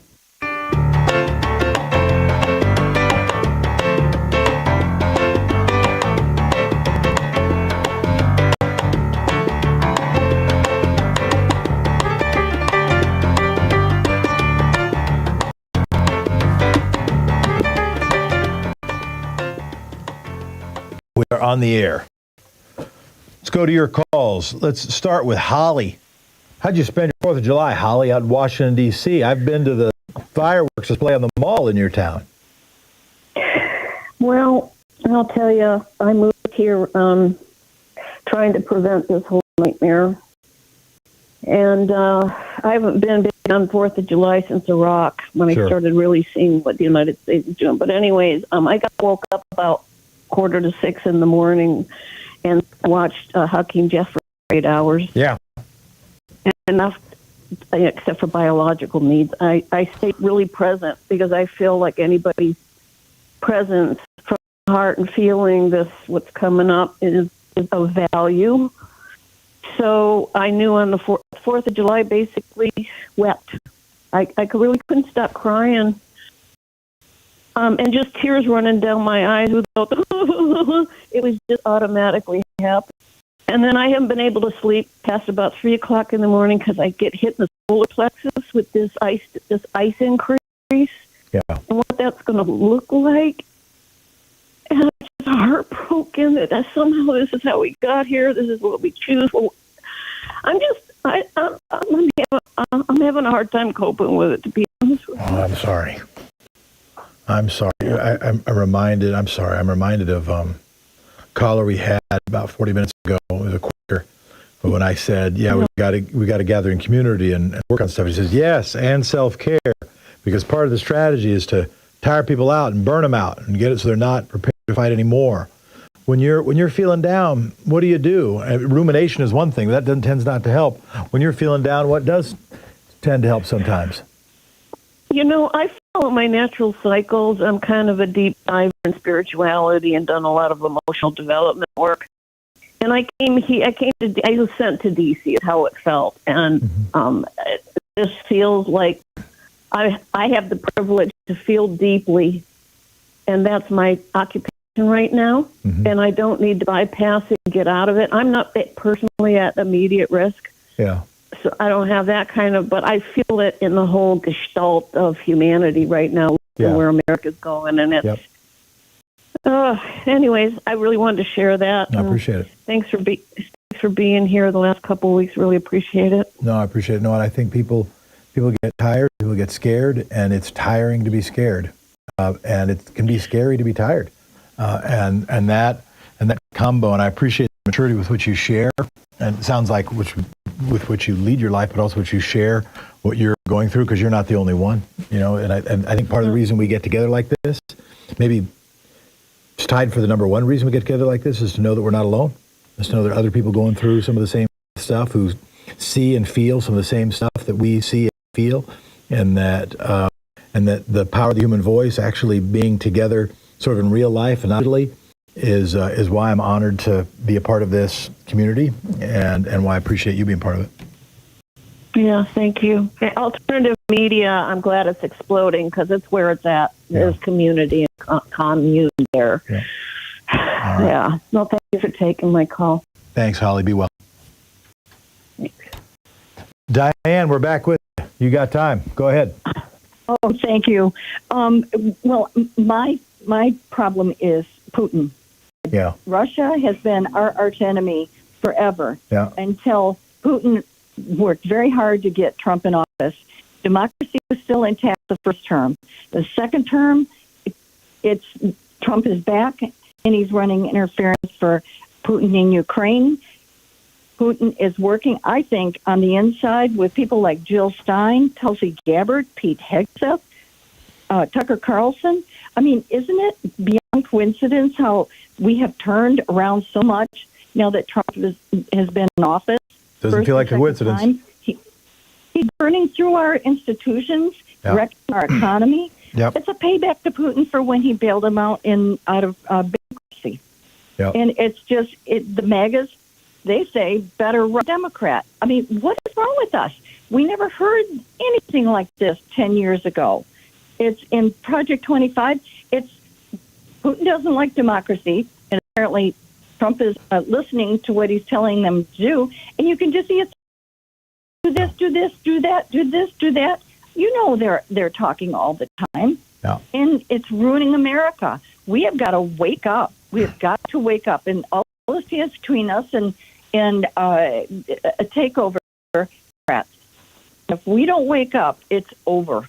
Yeah, it's bad. It's bad, Diane. I know that simplifies it, but it's bad, and it's bad results, and it's bad motives, and it's bad policy, and it's a bad coalition. Another thing I'd say is, as we think about, I think in terms of sort of power coalitions, right? And one way of understanding what's happened with the current Republican Party, the current MAGA movement, the current right-wing governing structure of the country, is that whereas it not long ago, key elements of that governance structure were the large corporate power. That's been true for a long time, and the wealthiest folks. A big move that they made was uniting, and this was Richard Nixon uniting with the Southern racists. That was a big piece of their coalition, which connected them also then to the Southern Christian Church. And it's hard for me to even call it the Christian Church, given to how much they mangled the teachings of Jesus of Nazareth. But and then the first donor to the Christian coalition was, in fact, the Senate, United States Republican Senate Campaign Committee. That was the first donor to the Christian coalition. That was spawned false movement to try to claim the Bible. And so you had kind of the right-wing coalition that included very much the Christian conservatives. Now a critical element, the conservative movement, and it's shocking, and it's shocking enough that it's a big enough lie that it's hard to call out because it's so frightening and odd. But a big piece now of their governing coalition is, in fact, their alliance with other oligarchs, particularly Vladimir Putin. It's a part of the team. Yes, and it's... Go ahead. It's all connected. You can see all the connectedness. I think he's rotting our country out from within and weakening America. And for some reason, this far right work with him to do it. And it's one of the reasons why that I decry a movement whose primary objective is only power, whose primary objective is only to destroy its enemy, whose primary objective is only thinking that Democrats or progressives, etc., are bad and evil. Because the problem is, it's too easy to infiltrate. Then you don't have to advocate for your own values. You don't have to have objectives of your own. You don't have to accomplish policy results. You don't have to do good things. All you have to do is kill your enemy. And the problem is, it's then too easy to say, well, the enemy of my enemy is whom? I guess it's my friend. Even if that isn't a friend of the country. Which is why I honor people like Bill Kristol. Not because we agree on most things, why I honor people who have been Republicans all their lives, but see it happening and say, no, we can't have a party as a key piece of its governing coalition, an American mortal enemy, because we won't then know if around those coalition meetings, which of course don't happen as meetings, but within kind of the appeal to the power, the structure that has become the MAGA movement, that if it's doing good or bad for America, because part of that coalition, because I don't believe the standard Trump voter wants to do ill to America. That's not what I think. But the problem is a piece of their coalition does. A piece of their They better wake up. does want to do ill to America. And they have to excise that part because they can't trust it. Diane, thank you so much for your call. He takes. Democrats give. Thank you, Diane. Appreciate the call. Thank you. Bjorn, I'm going to try you again. Most patient listener award. Hey, thank you for hanging with me. I don't know why you couldn't hear me, but it doesn't matter. I want to give you a preface to the letter I received today. But first of all, I wanted to say that here in Los Angeles, we're seeing this ICE action going on. And they're in West Hollywood this past couple days. They're at the Chateau Marmont grabbing guard, a car wash down the hill. And then we get this letter from Bisignano from the administration telling us that we're not going to have to pay taxes on Social Security.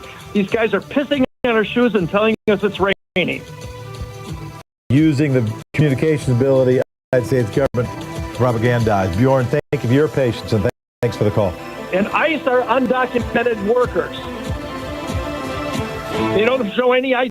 You're listening to ThomHartmann.com for audio and video archives. We are coming right back with your calls here on the Thom Hartmann Show.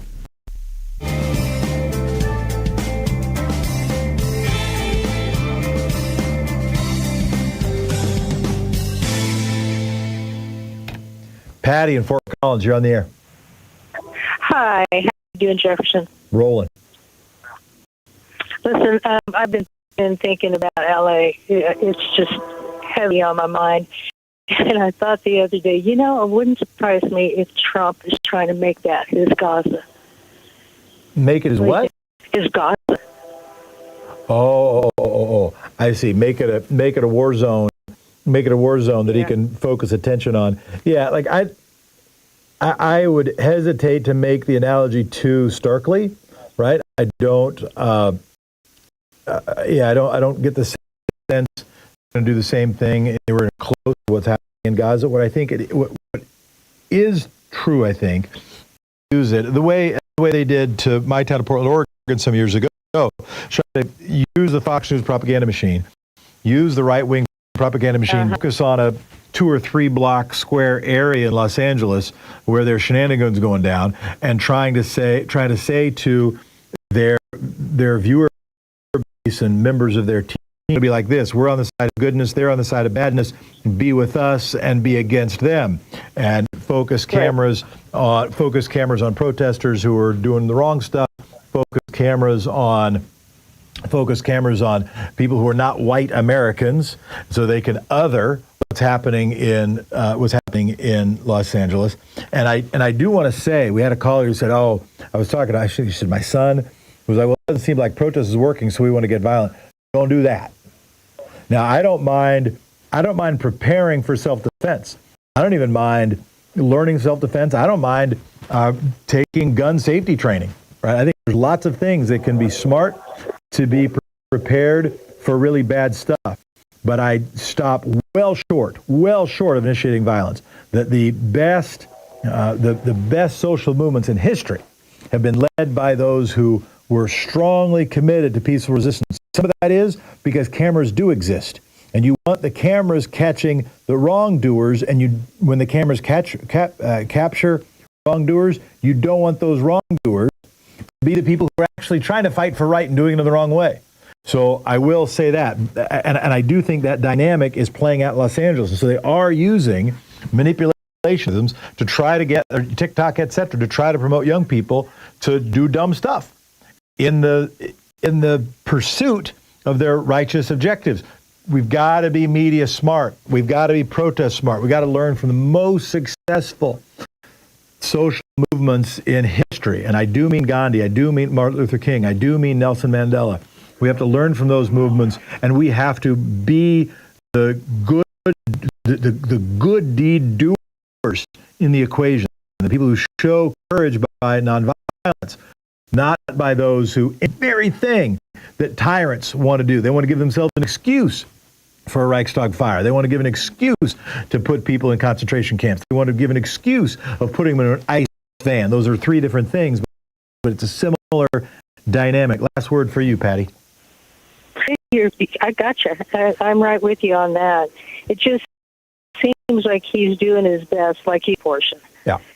And the more he can make it look like he is, the more resistance they can add to it. Yep. But, you know, this is an exaggeration, but I bet anything he wishes. I will say, invite your friends to watch this program. Invite them to listen. This can be our Fight Church. This can be the place where we learn to get and teach one another how best to bend the arc of history.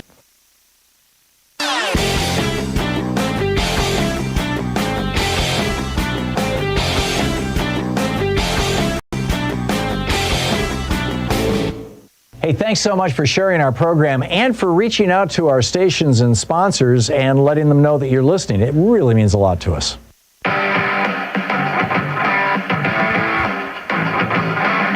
We are back. We're back with your calls before the end of the hour. Next hour, I will want to talk about America Party. The America Party is kind of tricky to say. We did an award-winning ad once that was called America's Party. We weren't talking about some new party, to be clear. And now Elon Musk is talking about that. But let's take your calls for right now, including MJ from Fremont, California. MJ, you're on the air. Oh, hi. How are you? I'm good. Can you hear me all right? I hear you great. Oh, wonderful. Thank you so much for doing what you guys are doing.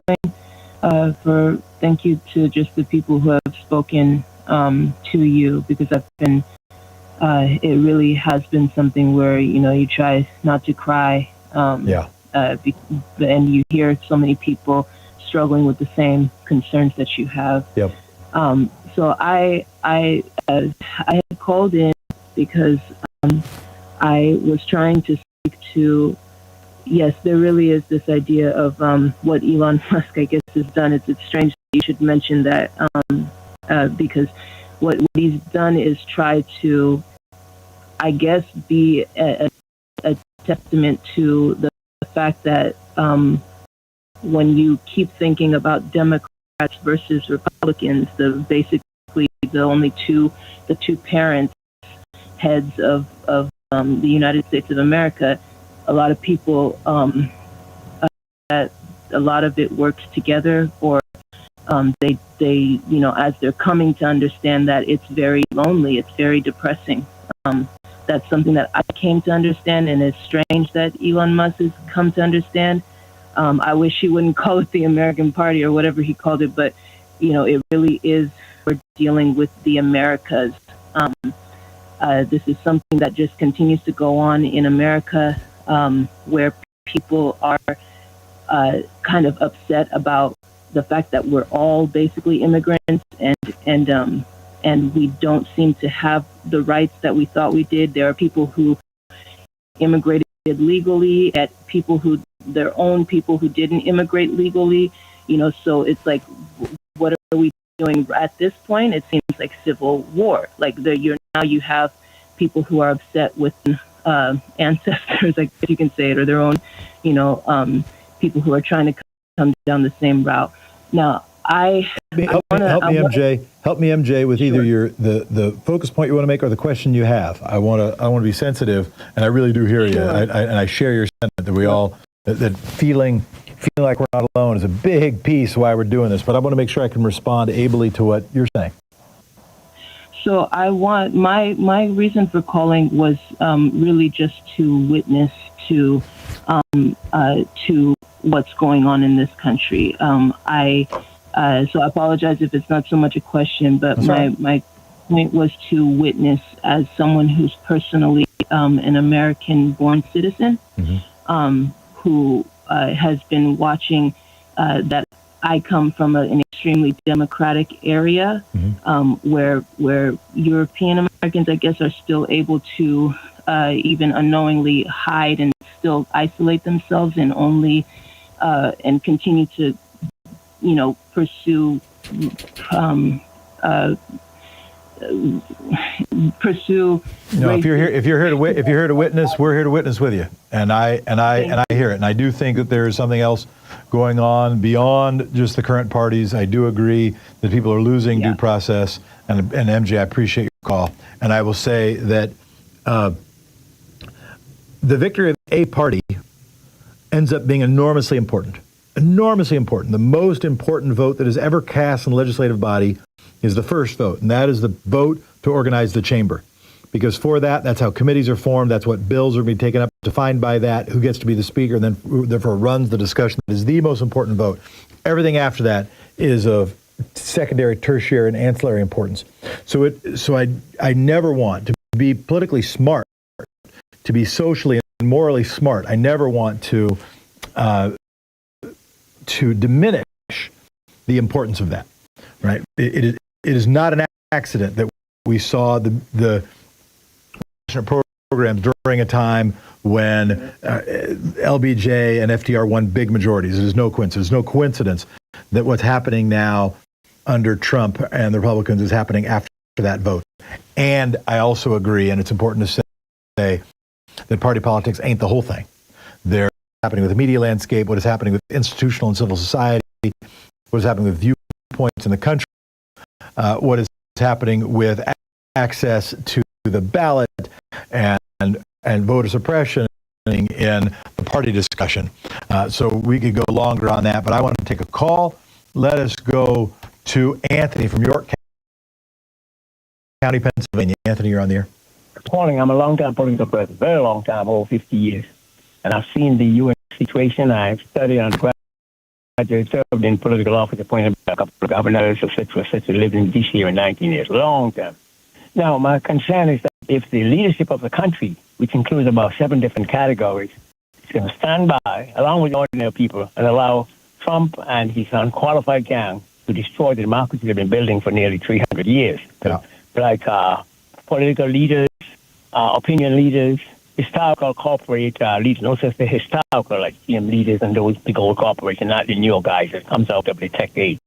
The non-profit foundation, like the Ford Foundation and many, many others that has billions, their leadership too will be part of it. Also, the academic leaders, top universities, not just Ivy League, but big state universities, and the scientific community, which is the largest of all because we have more scientists and all the rest combined together, and since time began, they started counting scientists.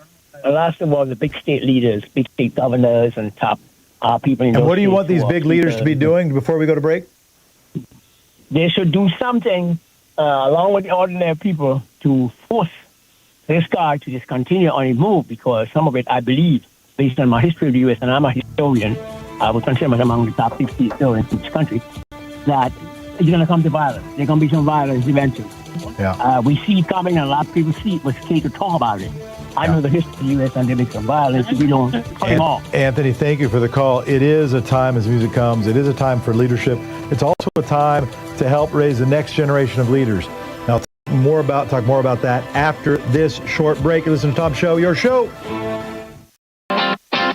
You're listening to Thom Hartmann.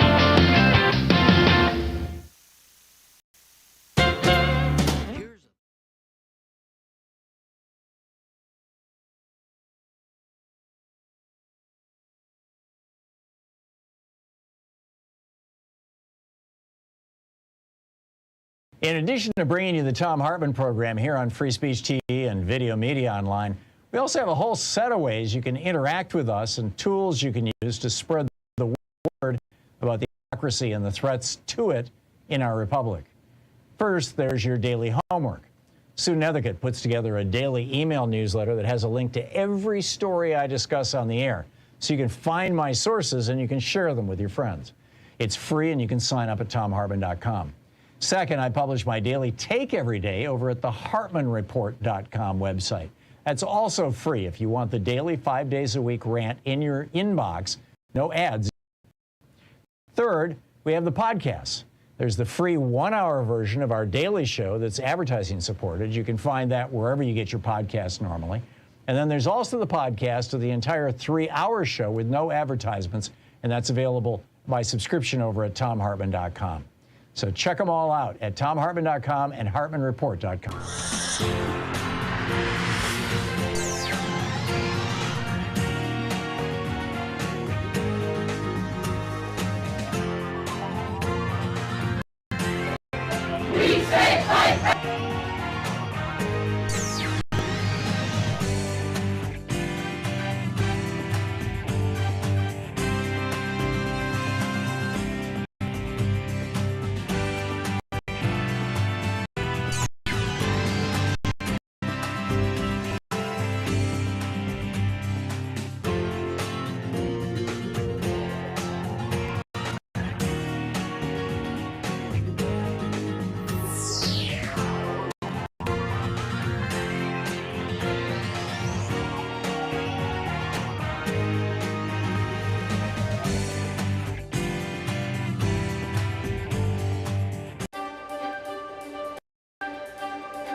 Our book today in the Thom Hartmann book club is Code Red by E.J. Dionne Jr. It's how progressives and moderates can unite to save our country.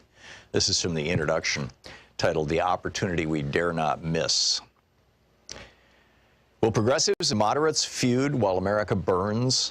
Or will these natural allies take advantage of a historic opportunity to strengthen American democracy and defeat an increasingly radical form of conservatism? The choice in our politics is just that stark. This book is offered in a hope, but with a sense of alarm. My hope is inspired by the broad and principled opposition that Donald Trump's presidency called forth. It is a movement that can and should be the driving force in our politics long after Trump is gone. His abuses of office, his divisiveness, his bigotry, his autocratic habits, and his utter lack of seriousness about the responsibilities of the presidency drew millions of previously disengaged citizens to the public square and the ballot box. The danger he represented inspired young Americans to participate in our public life at unprecedented levels. Tens of thousands of Americans, especially women, have gathered in libraries, diners, and church basements to share wisdom, to organize, and in many cases to run for office themselves. These newly engaged citizens have created an opportunity to build a broad alliance for practical and visionary government, as promising as anything since the Great Depression gave Franklin Roosevelt the chance to build the New Deal coalition. To seize this opening, progressives and moderates must realize that they are allies who have more in common than they sometimes wish to admit. They share a commitment to what public life can achieve and the hope that government can be decent again. They reject the appeals to racism that have been Trump's calling card and the divisiveness at the heart of his electoral strategy. Together, they long for a politics focused on freedom, fairness, and the future. This new politics would be rooted in the economic justice that has always been the left's driving goal, and in the problem-solving approach to government that moderates have long championed. It's true that these camps often battle over whether the nation should seek restoration or transformation years after Trump. In fact, our country needs both. To restore the democratic norms we have always valued, we must begin to heal the social and economic wounds that led to Trump's presidency in the first place. Yet there is resistance to common ground among progressives and moderates alike. They often mistrust each other's motives, battle fiercely over tactics, argue over how much change our country needs, and squabble over whether specific policy ideas go too far or not far enough.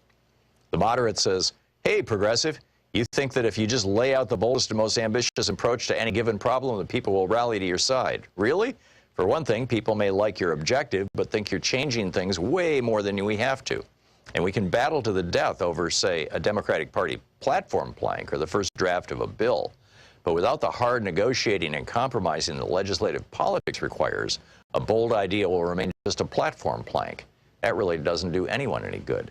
You subject everyone to so many litmus tests, so we might as well be in chemistry class. And God save us from your abuse on Twitter if we disagree with you.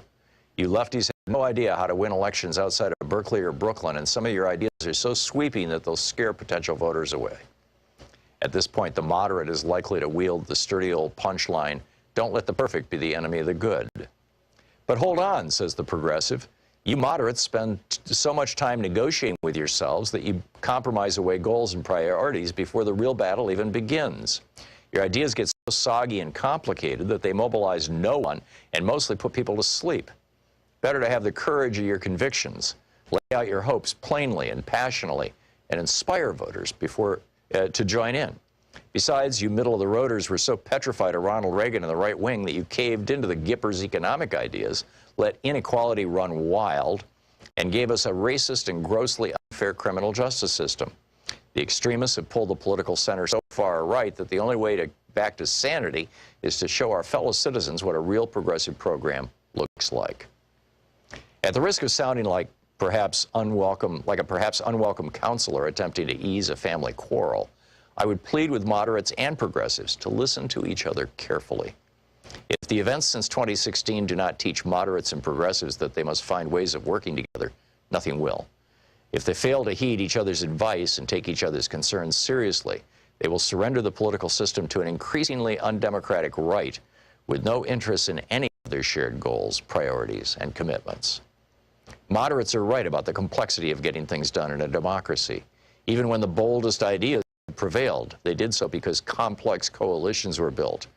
Important, and it should be said often legitimate, interests were accommodated, and some lesser goals were left by the wayside to be fought for another day.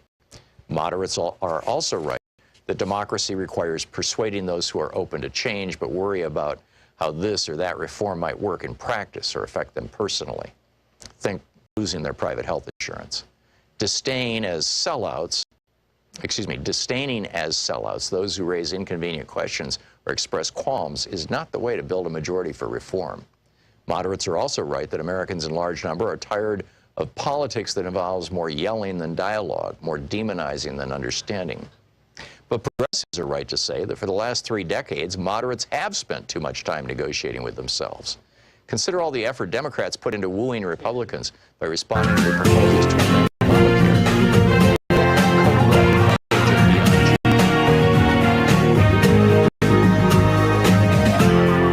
This is the Thom Hartmann Program.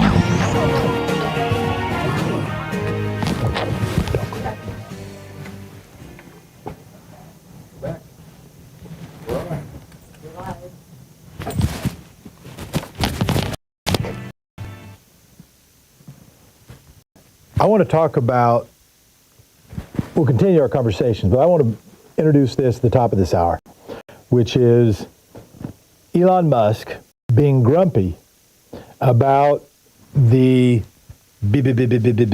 bill and saying he's starting a third party. I have a few thoughts about this. The first is, I don't know how many more political parties we need, primarily motivated and controlled the most powerful people in the country who are wanting to do better advocacy on behalf of the wealthiest and most powerful people in the country. They seem well represented. That's my first reaction. My second reaction is strategic. The almost tactical, but I'll call it strategic, which is if it happened, if that ended up being like the Whigs and if it ended up dividing the oligarchic vote, and that of course means because there are not enough oligarchs that vote, it means the voters are able to manipulate, they're able to recruit, they're able to say that our interests are the same as you follow us. That's the second thought I had. Third thought I had is easier to say than do.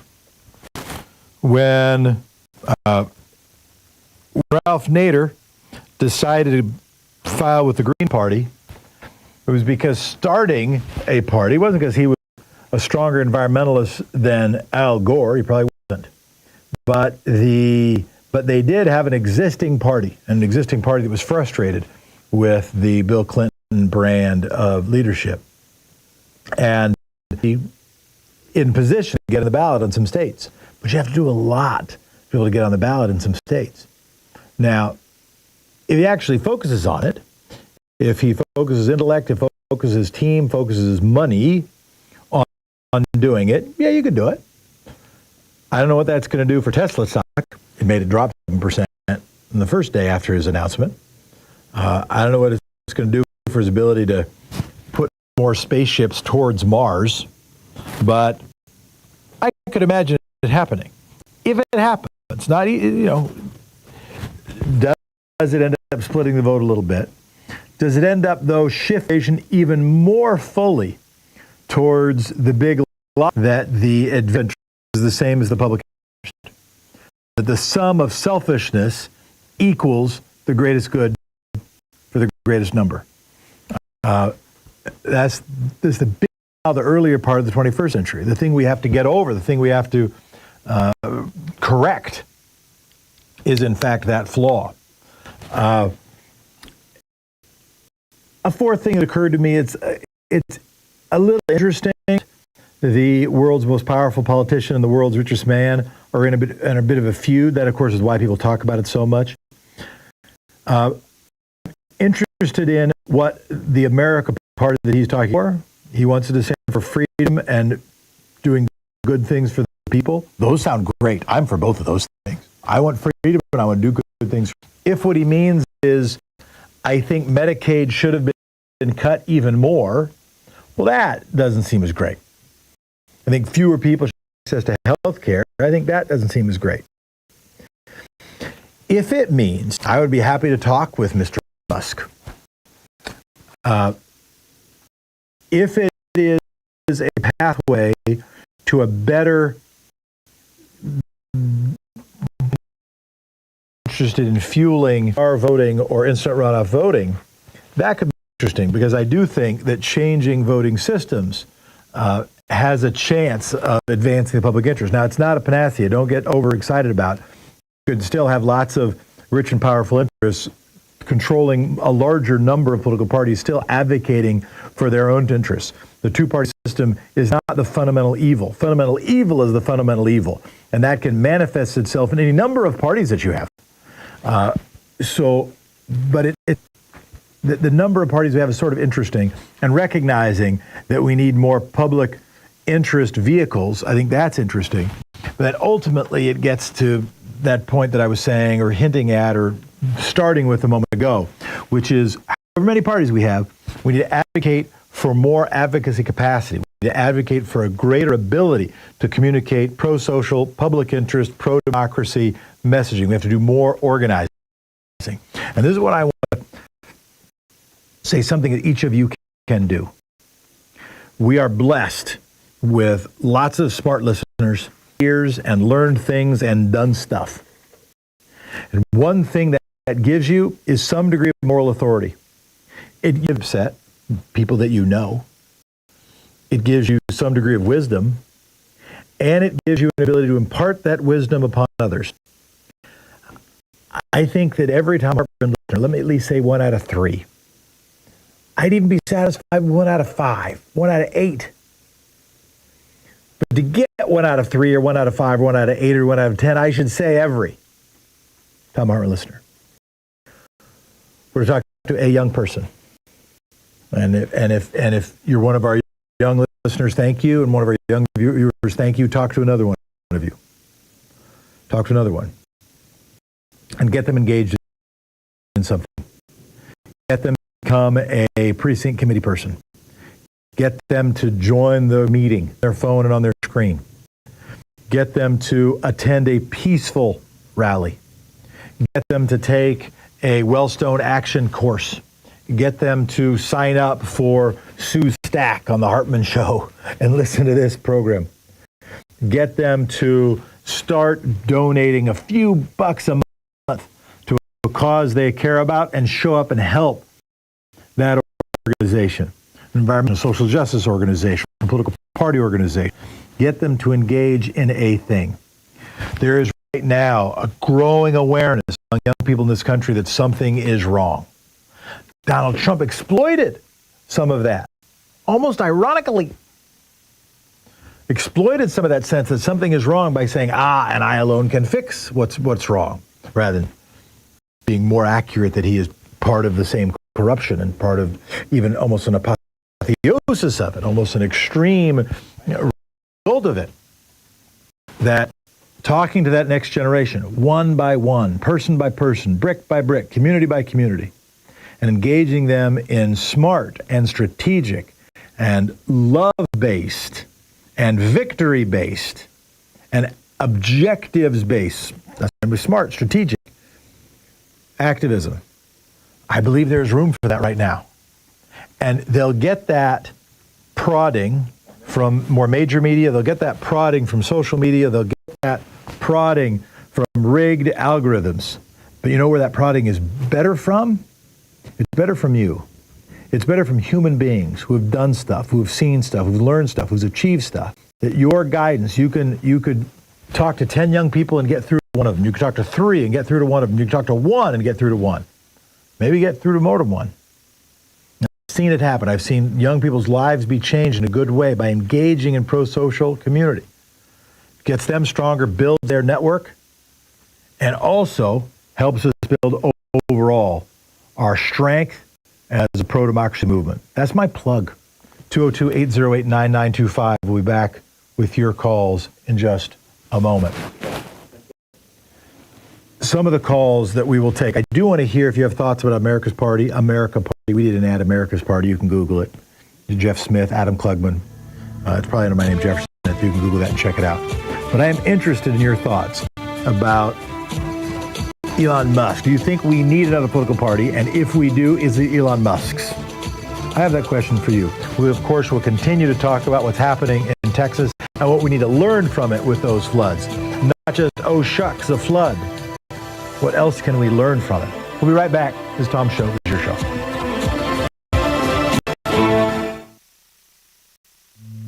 This is the Thom Hartmann Program. 202-808-9925. Coming right back after this.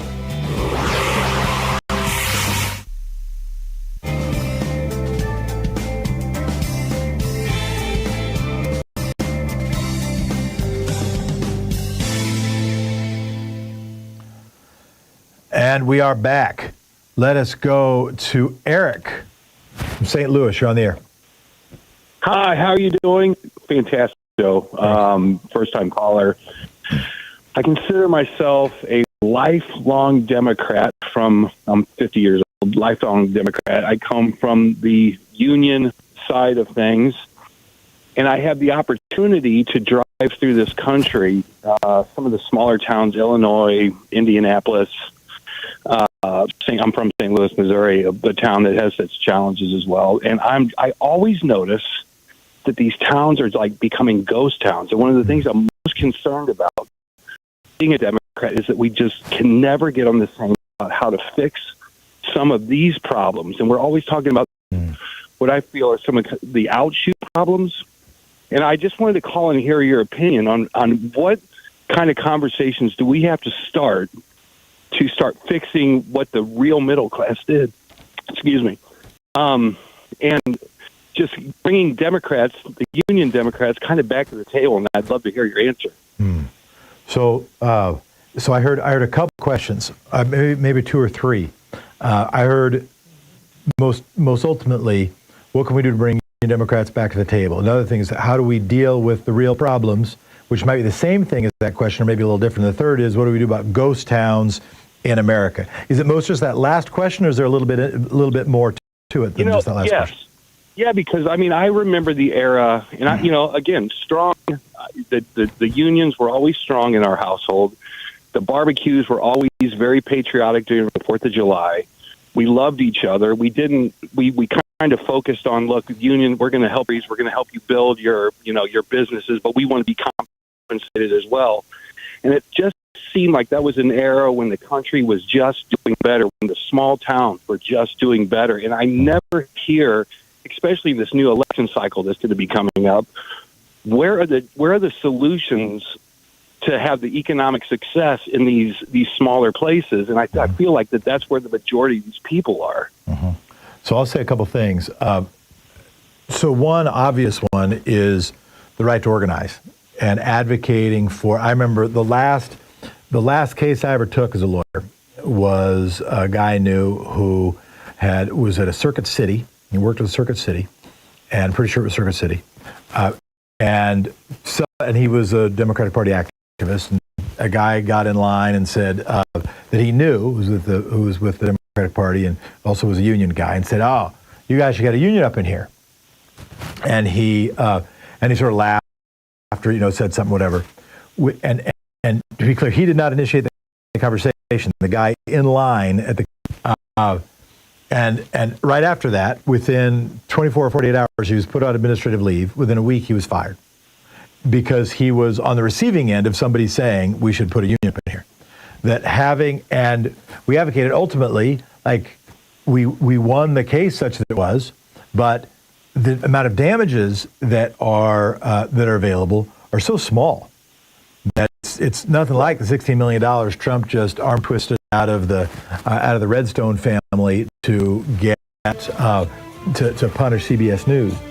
The amount was so small that it was the judgment of the law firm representing Circuit City that by union busting and firing people and then just paying the fines, it was a better thing than allowing any organizing to happen.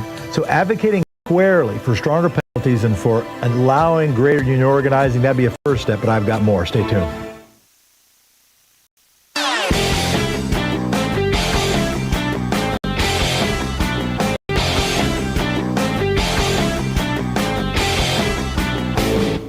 Our daily song is now available on Spotify, Apple Music, Amazon Music, YouTube Music, Pandora, Tidal, Deezer, iHeartRadio, and a whole bunch of other platforms. Just look for songs by Louise and Thom Hartmann.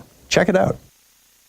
America is suffering from an epidemic of bullying. And one of the things we know is that culture, including bullying, flows from the top down. We've seen studies where when issues of for example, being gay or transgender are being debated in the public, gay and transgender kids in school are more likely to be bullied. When racial issues are being discussed, people of minority races are more likely to be bullied. Well, now we've got a man who has literally built his career on being a bully, Donald Trump, as president, or was president, as candidate. And he is driving this insane bullying campaign and using it as a political weapon across the United States. And it's contagious. It's dangerous. There's an entire article about it over at HartmannReport.com titled America's New Epidemic, A Nation Overrun by Bullies. Check it out. We are back. The question came over the break. What do we do to offer real solutions to towns that are hurting? That could be a subject matter of the entire week. And he particularly wants to understand how do we strengthen unions in America. And I think the first answer I have for that is by strengthening unions in America, by making union organizing more facilitated and making the union busting more risky and more expensive and have bigger penalties. Those are, and so you can do a card check, et cetera. There's ways just on the organizing front that are big. But the other is solve real problems. And in small towns, I do think that includes organizing locally.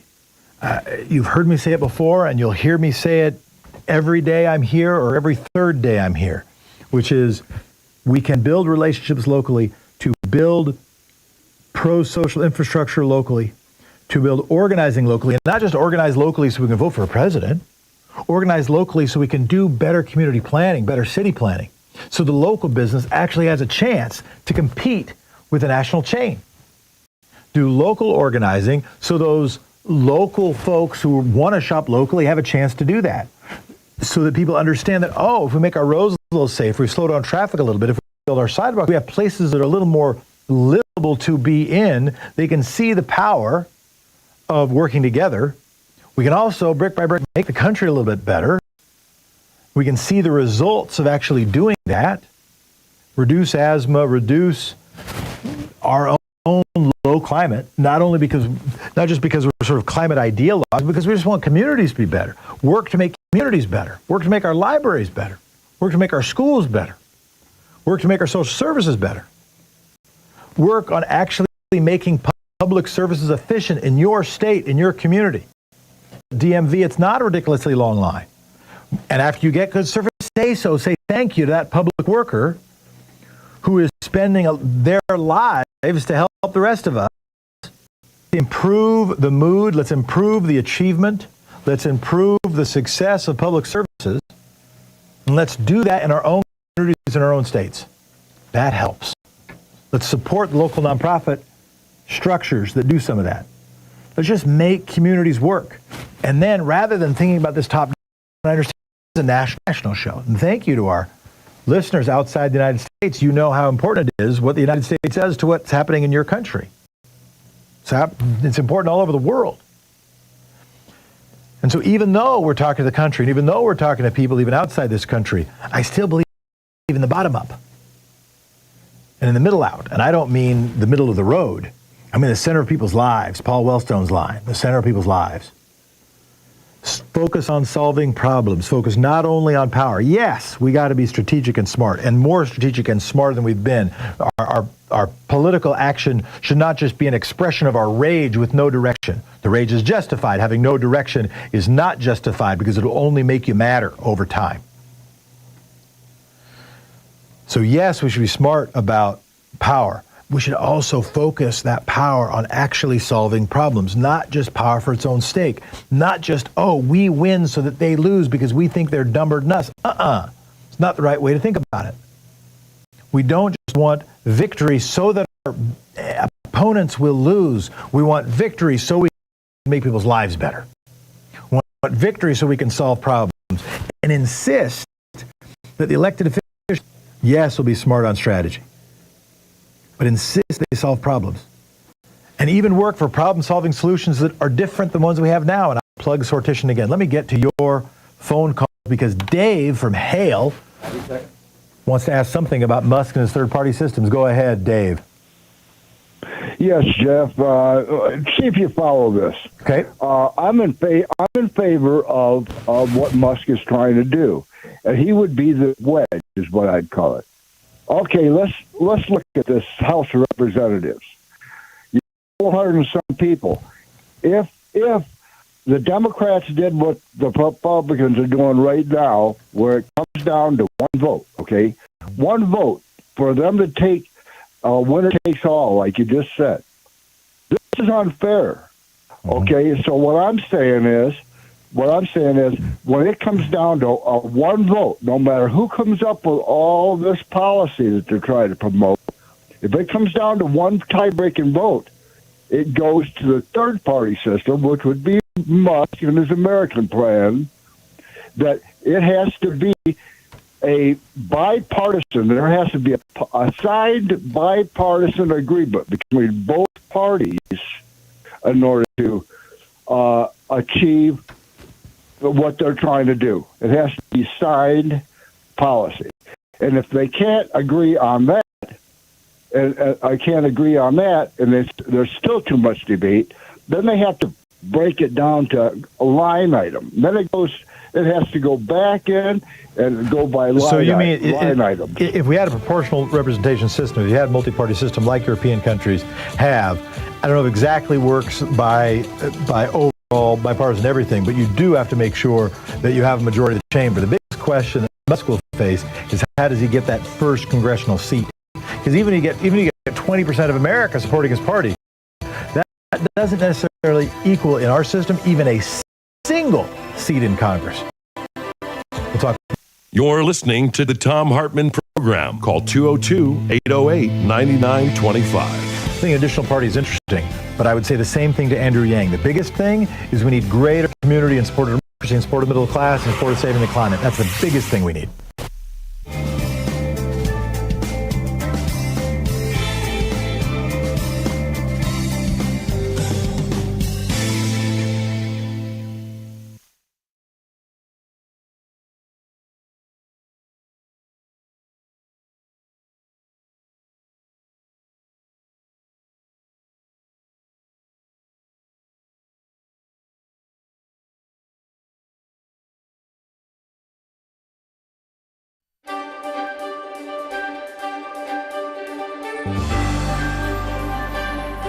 Our book today is Why Women Have Better Sex Under Socialism and Other Arguments for Economic Independence by Kristen.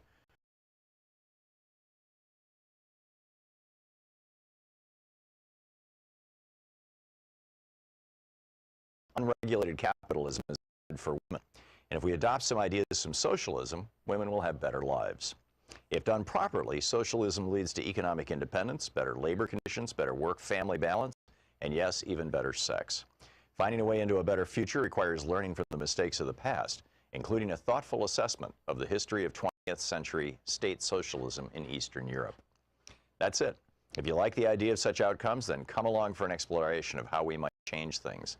If you're dubious because you don't understand why capitalism as an economic system is uniquely bad for women, and if you doubt that there could ever be anything good about socialism, this short treatise will provide some illumination. If you don't give a whit about women's lives because you're a gynephobic right-wing internet troll, save your money and go back to your parents' basement right now. This isn't the book for you. Of course, some might argue that unregulated capitalism sucks for almost everyone, but I want to focus on how capitalism disproportionately harms women. Competitive labor markets discriminate against those whose reproductive biology makes them primarily responsible for childbearing. Today, this means humans who get pink hats in the hospital and the letter F next to the name on the birth certificate, as if we've already failed by not coming into the world as a boy. Competitive labor markets also devalue those expected to be the primary caregivers of children. Although societal attitudes have evolved in this regard, our idealization of motherhood means that most of us still believe that baby needs mama, a whole lot more than papa, at least until the child is old enough to play sports. Others will argue that unregulated capitalism is not bad for all women. Yes, for those women lucky enough to sit at the top of the income distribution, the system works pretty well. Although women at the executive level still face gender pay gaps and remain underrepresented in leadership positions, on the whole, things aren't too shabby for the Sheryl Sandbergs of the world. Of course, sexual harassment still hinders progress, even for those at the top, and too many women believe that if you want to run with the big dogs, you may have to suck it up and ignore the groping and unwanted advances. And race plays an important role as well. White women do a lot better in aggregate than do women of color. But when we look at society as a whole, on average, women are comparatively worse off in countries where markets are less encumbered by regulation, taxation, and public enterprises than they are in nations where state revenues support greater levels of redistribution and larger social safety nets. Choose your data source, and you find the same story. Unemployment and poverty plague women with children. Employers discriminate against women without children because they might have them in the future. In the United States in 2013, women over the age of 65 suffered from poverty at much greater rates than men and dominated those in the category of extreme poverty. Globally, women face higher rates of economic deprivation. Women are often the last to be hired and the first to be fired in cyclical downturns. And when they do find employment, bosses pay them less than men. When states need to slash government spending on education, health care, or old age pensions, mothers, daughters, sisters, and wives must pick up the slack, diverting their energy to care for the young, the sick, and the elderly. Capitalism thrives on women's unpaid labor in the home because women's care work supports lower taxes. Lower taxes mean higher profits for those already at the top of the income ladder, mostly men. But capitalism was not always so savage. Throughout much of the 20th century, state socialism presented an existential challenge to the worst excesses of the free market. The threat posed by Marxist ideologies forced Western governments to expand social safety nets to protect workers from the unpredictable but inevitable booms and busts of the capitalist economy. After the Berlin Wall fell, many celebrated the triumph of the West, consigning socialist ideas to the dustbin of history. But for all its faults, state socialism provided an important foil for capitalism. It was in response to a global discourse of social and economic rights, a discourse that appealed not only to the progressive populations of Africa, Asia, and Latin America, but also to many men and women in Europe and Western Europe and North America, that politicians agreed to improve working conditions for wage laborers, as well as to create social programs for children, the poor, the elderly, the sick, and the disabled, mitigating exploitation and the growth of income inequality. Although there were important antecedents in the 1980s, once state socialism collapsed, capitalism shook off the constraints of market regulation and income redistribution.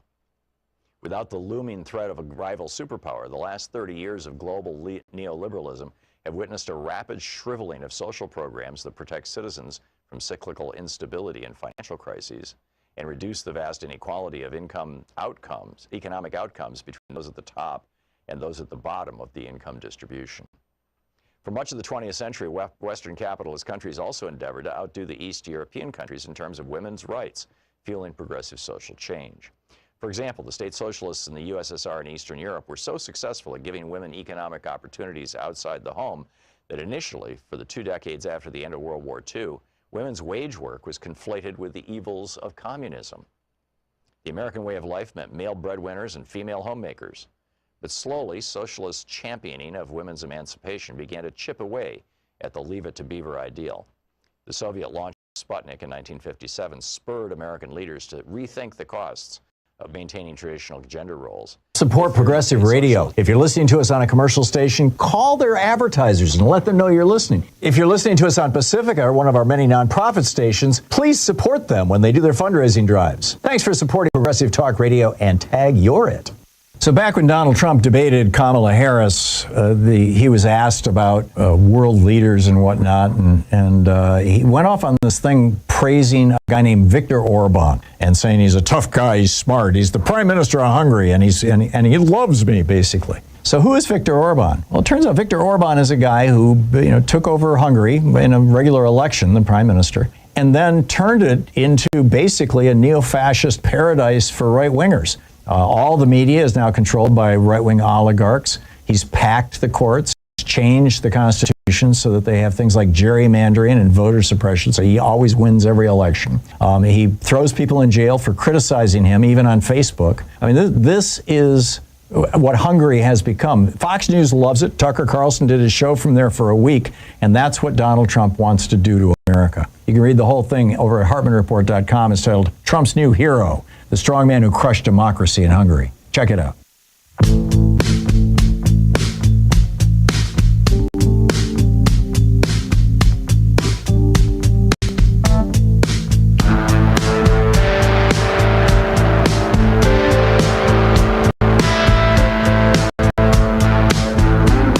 We are back.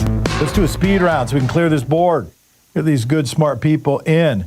Let's go to Elijah from California. You win the most patient listener award. You're on the air. Hi, Jefferson. First time caller, living on a fruit farm. I think we both can agree that the truth sets us all free. Correct? We can agree what? That the truth sets us all free? The truth sets us free. Okay, go. What's your truth, Elijah? Well, in 1859, Charles Darwin, in Science, had concluded that humans are frugivores. Human beings are frugivores. I think that we're all being gaslit with all these fast food commercials every day. And then on top of that, the drug fast food addictions. Mm-hmm. And if we're all frugivores like other primates, meaning fruit is a primary food that's meant to go through our digestive tract,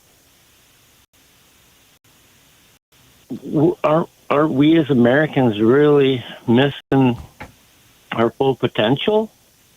So you want people to eat more fruit and eat less fast food? I think that's smart. Well, are bitter fruit. Seeds and nuts are parts of fruit. Yep. That's the biggest misconception is that vegetarians and vegans eat vegetables and nothing else.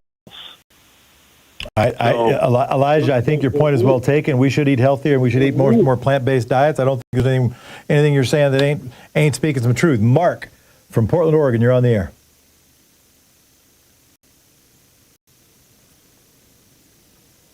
Mark, you there? Mark from Portland? All right, we'll go to Joseph from, is it Bovey or Bovey, Minnesota? Bovey, Minnesota. All right. By the way, you're doing a fabulous job, Jefferson. I enjoy listening to you. Thanks, man. I've been in, you're welcome. I've been in meteorology since the late 80s and eventually got my PhD in atmospheric science and ecology. And what they're doing with the cuts to the NOAA administration is it's trickling down. Roughly 40% of it is going to local meteorological offices that do your wise forecasts. And these people generally live in this area for a long time, and they know the land and the nuances of the mesoscale flows, and you just have a good knowledge in the modeled biases. And we're going to see problems like what's going on in Texas happen all over. But the problem is twofold, too. I originally created the modern method for doing hurricane forecasting. And the administration has threatened to cut off the satellite data, which is absolutely crucial to initialize a fine-scale model and get a more accurate forecast. And we also have one more layer, and that includes NASA. You haven't seen massive cuts to NASA yet because they don't have a director yet. And they will come, and that will affect our satellite data severely, I believe. So, yeah, there's many layers to this problem. Joseph. And yeah, you're welcome. No, I appreciate it. And I appreciate the connecting the dots. I hadn't thought about that in that way. That connecting the dots, that if you have the sort of the interplay between the national and the local emergency management systems, that you want nationally accessed, nationally funded satellite data, but you also want local knowledge because you can have microclimates, right? Heck, even on the Oregon coast, that you can have several degrees and wind differences, like as much as 10-degree difference from like Manzanita compared to just not that many miles south or north. That there are microclimates that really matter, and the local people can know that stuff. That's interesting, Joseph. Any last word? Otherwise, we'll go to the next caller.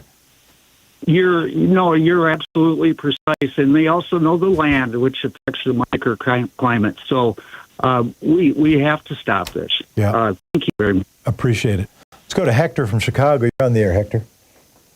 Hey, how you doing? Science is knowledge. It was third party, so we have ourselves what's his face, and that would make three kind of unmoralistic parties, or shall we say, for the rich. Because I don't know. I think Musk is pretty broke. He needs these American businesses. What has he got? NASA and the cars, and he sucks at rockets. They all blow up. And his cars, oh my God, I'm not even going to talk about him. But I learned about him and all his scams on Thunderfoot. Mm-hmm. It's on Amazon. Anyway, the American, let's see. So I'm not familiar.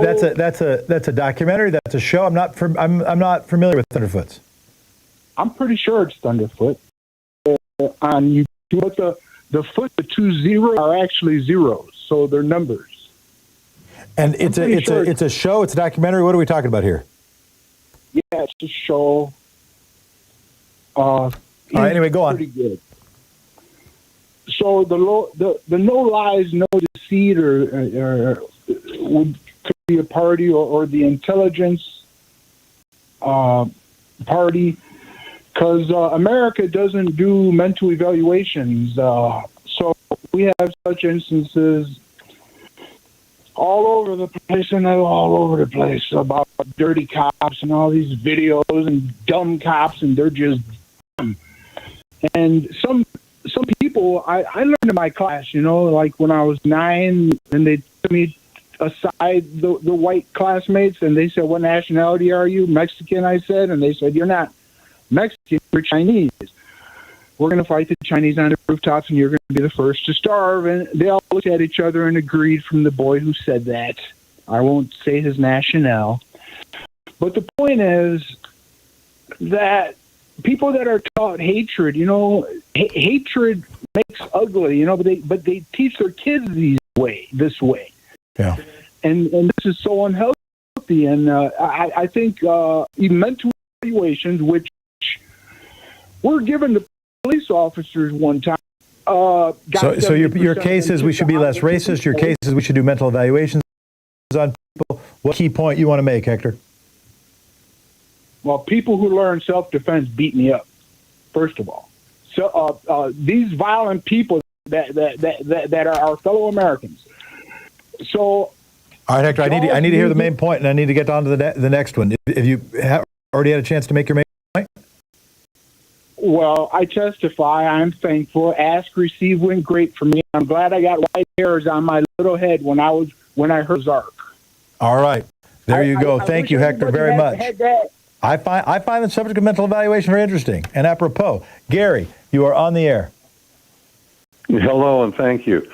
I've listened with interest, and I think a lot of people are calling and have some very good thoughts. Yeah. However, to solve these problems, you've got to identify what they are and try to keep it simple. Sometimes we're all over the map, even with good points. You understand? Sure. And those 3 points are this.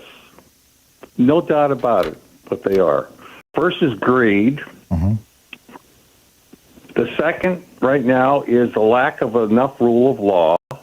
And the third thing is we got a cult problem going on. That's what we have to recognize and throw these bums out that are in there promoting this nonsense. Just vote them out as quick as you can. FDR said it best. This isn't the first time America's faced this.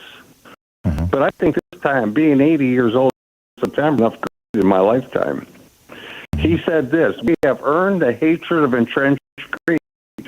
That's what's going on.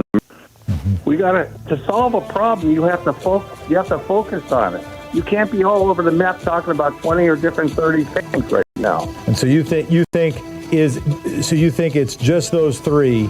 It's greed and selfish, lack of rule of law, and cult problem. Those are your 3. Yes. I hear you. Yes. All right, Gary. Thank you very much. We'll be back right after this.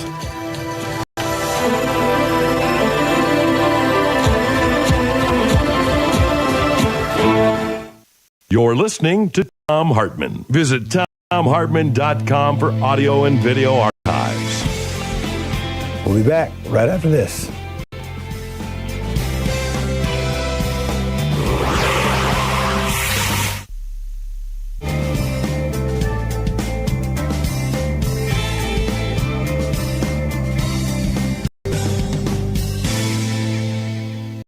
Friend Jeff in Portland, Oregon. Go ahead, Jeff.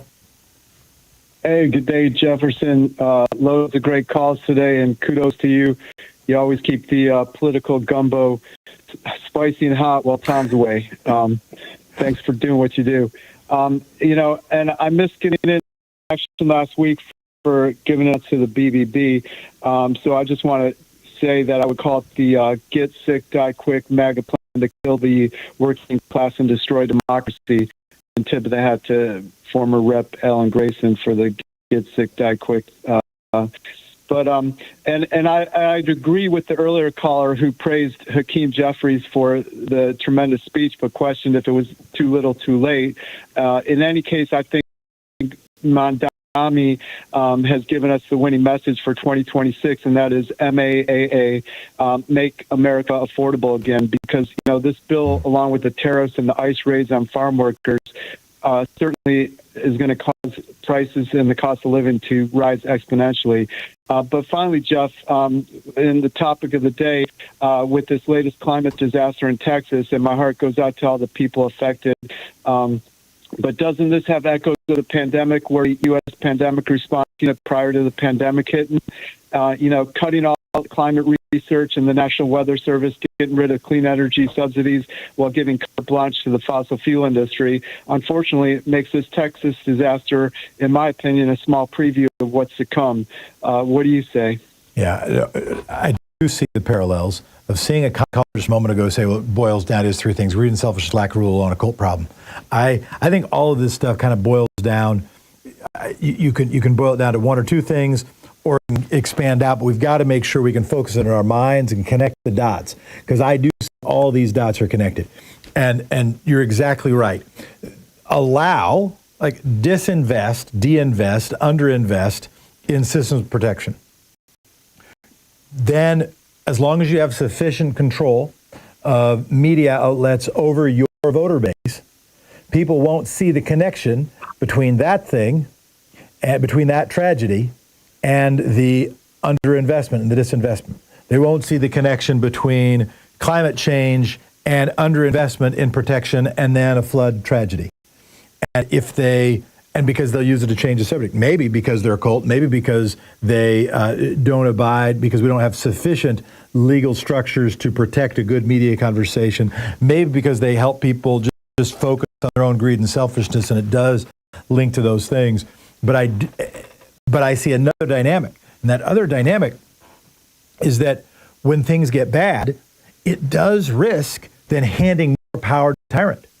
Particularly if you don't have a media apparatus, if you don't have not done local organizing to make sure that people can see a pathway to an alternative. So the death cult, what did you say? You said the get rich, die quick plan, that I do see those as deeply connected and a little even simpler. We just need a system where we take care of each other a little bit better. We just work together a little bit more to take care of each other a little bit better. We got to take care of ourselves. Take care of each other doesn't solve for everything, but we just need to work a little bit better together. It's going to take a lot of work so that we can make things a little bit better. In our last seconds, Jeff, closing word for you?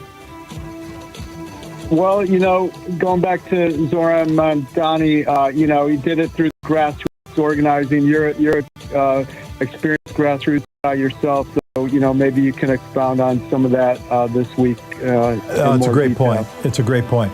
We'll do our final callers and our big finish right after this.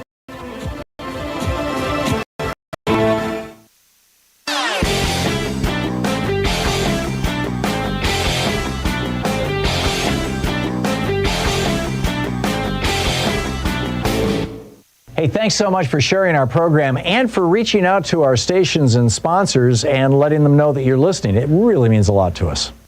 Donald Trump lost, voter suppression won in 2024. That's the headline over at HartmannReport.com, and just a brilliant article written by Greg Palast exclusively for the Hartmann Report. He writes, Trump lost. That is, if all legal voters were allowed to vote, if all legal ballots were counted, Trump would have lost the states of Wisconsin, Michigan, Pennsylvania, and Georgia. Vice President Kamala Harris would have won the presidency with 286 electoral votes. And if not for the mass purge of voters of color, if not for the mass disqualification of provisional and mail-in ballots, if not for the new mass vigilante challenges in swing states, Harris would have gained at least another 3.5 million votes, topping Trump's popular vote tally by 1.2 million. Greg brings us the numbers. He lays it out. You can read it over at HartmannReport.com, absolutely free. It's titled Trump Lost, Vote Suppression Won at HartmannReport.com. Check it out.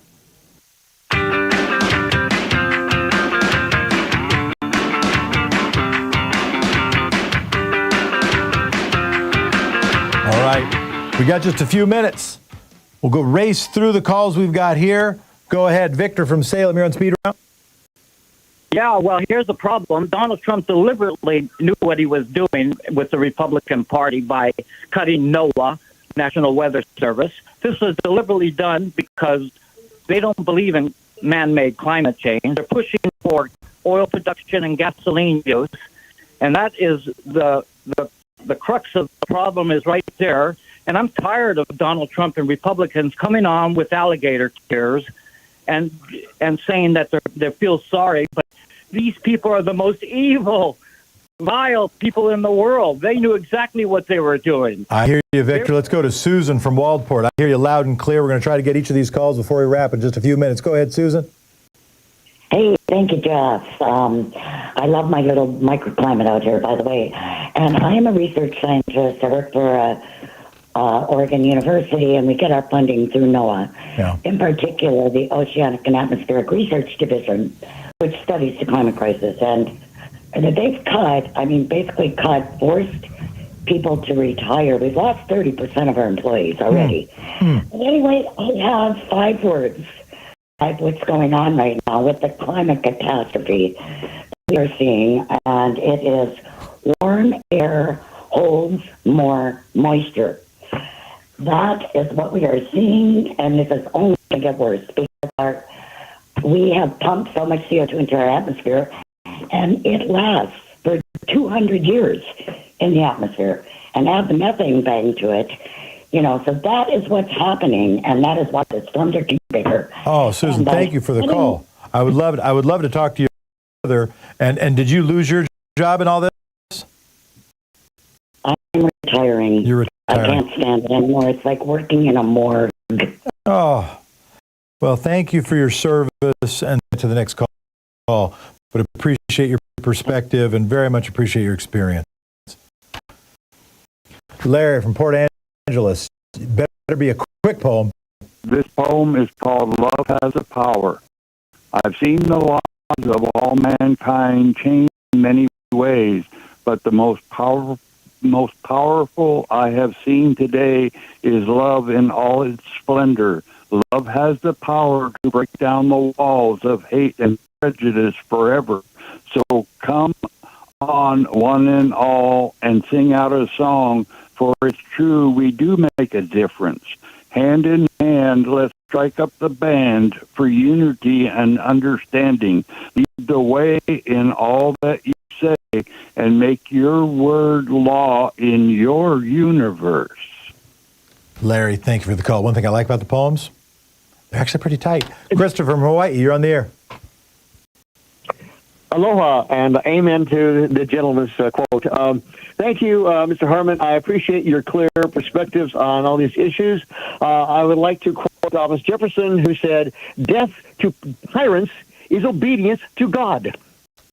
Thank you, Christopher. I'm not advocating for the death of anyone, but I do appreciate the call. No, I'm quoting Thomas Jefferson. You take it as you want. See. Anyway, what I'm concerned about, I'm 79. you got like 20 seconds, man. You better spit it out. I thought that's what you wanted to say. Show's about to end. Okay. The problem is, in America, the lack of critical thinking. Thank you. All right. Appreciate your call. Steve from Park Ridge, last caller.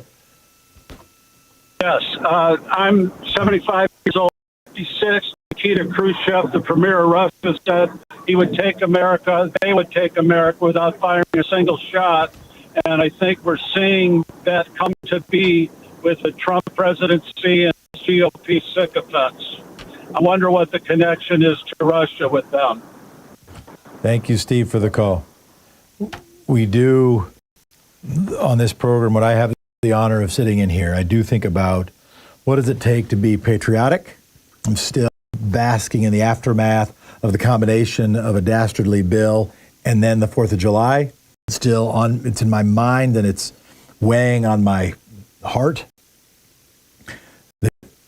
I do believe the United States of America is a redemption story, that the way for us to be patriotic is to understand that we have the opportunity and I believe the duty to make it a little bit better every year. Right now, it's getting worse. It's getting worse for way too many people. And so many people are feeling it. And I appreciate this community so much in being a place where we can acknowledge that, we can mourn together, but then not just sit on our hands, not just be sad, to honor the work that's being done by the callers we've had who've worked with the ability to understand what's happening with weather systems, who understand what's happening with the defunding of our analysis of those weather systems so there can be a cover-up of what's happening right in front of our eyes with climate change, including with almost 100 people, give or take, dying in a flood with insufficient warning and insufficient access to the knowledge they need. What I want to say is thanks for giving us greater access to greater knowledge. Thanks for being the source of that. Thanks for all of you. Be back tomorrow. You're the coalition, benevolently irrational, the good people doing good things for no good reason, and you are priceless. Definition of priceless, worth a lot, not for sale. Much love to you all. Back with you tomorrow, Tuesday News Day, and more.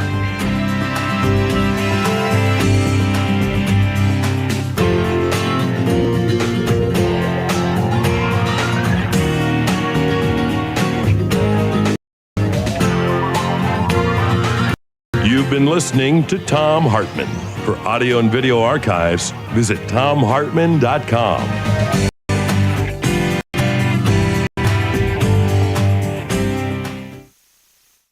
In addition to bringing you the Thom Hartmann Program here on Free Speech TV and Video Media Online, we also have a whole set of ways you can interact with us and tools you can use to spread the word about the importance of democracy and the threats to it in our republic. First, there's your daily homework. Sue Nethercutt puts together a daily email newsletter that has a link to every story I discuss on the air, so you can find my sources and you can share them with your friends. It's free and you can sign up at thomhartmann.com. Second, I publish my daily take every day over at the hartmannreport.com website. That's also free if you want the daily 5 days a week rant in your inbox. No ads either. Third, we have the podcasts. There's the free 1-hour version of our daily show that's advertising supported. You can find that wherever you get your podcasts normally. And then there's also the podcast of the entire 3-hour show with no advertisements, and that's available by subscription over at thomhartmann.com. So check them all out at ThomHartmann.com and HartmannReport.com.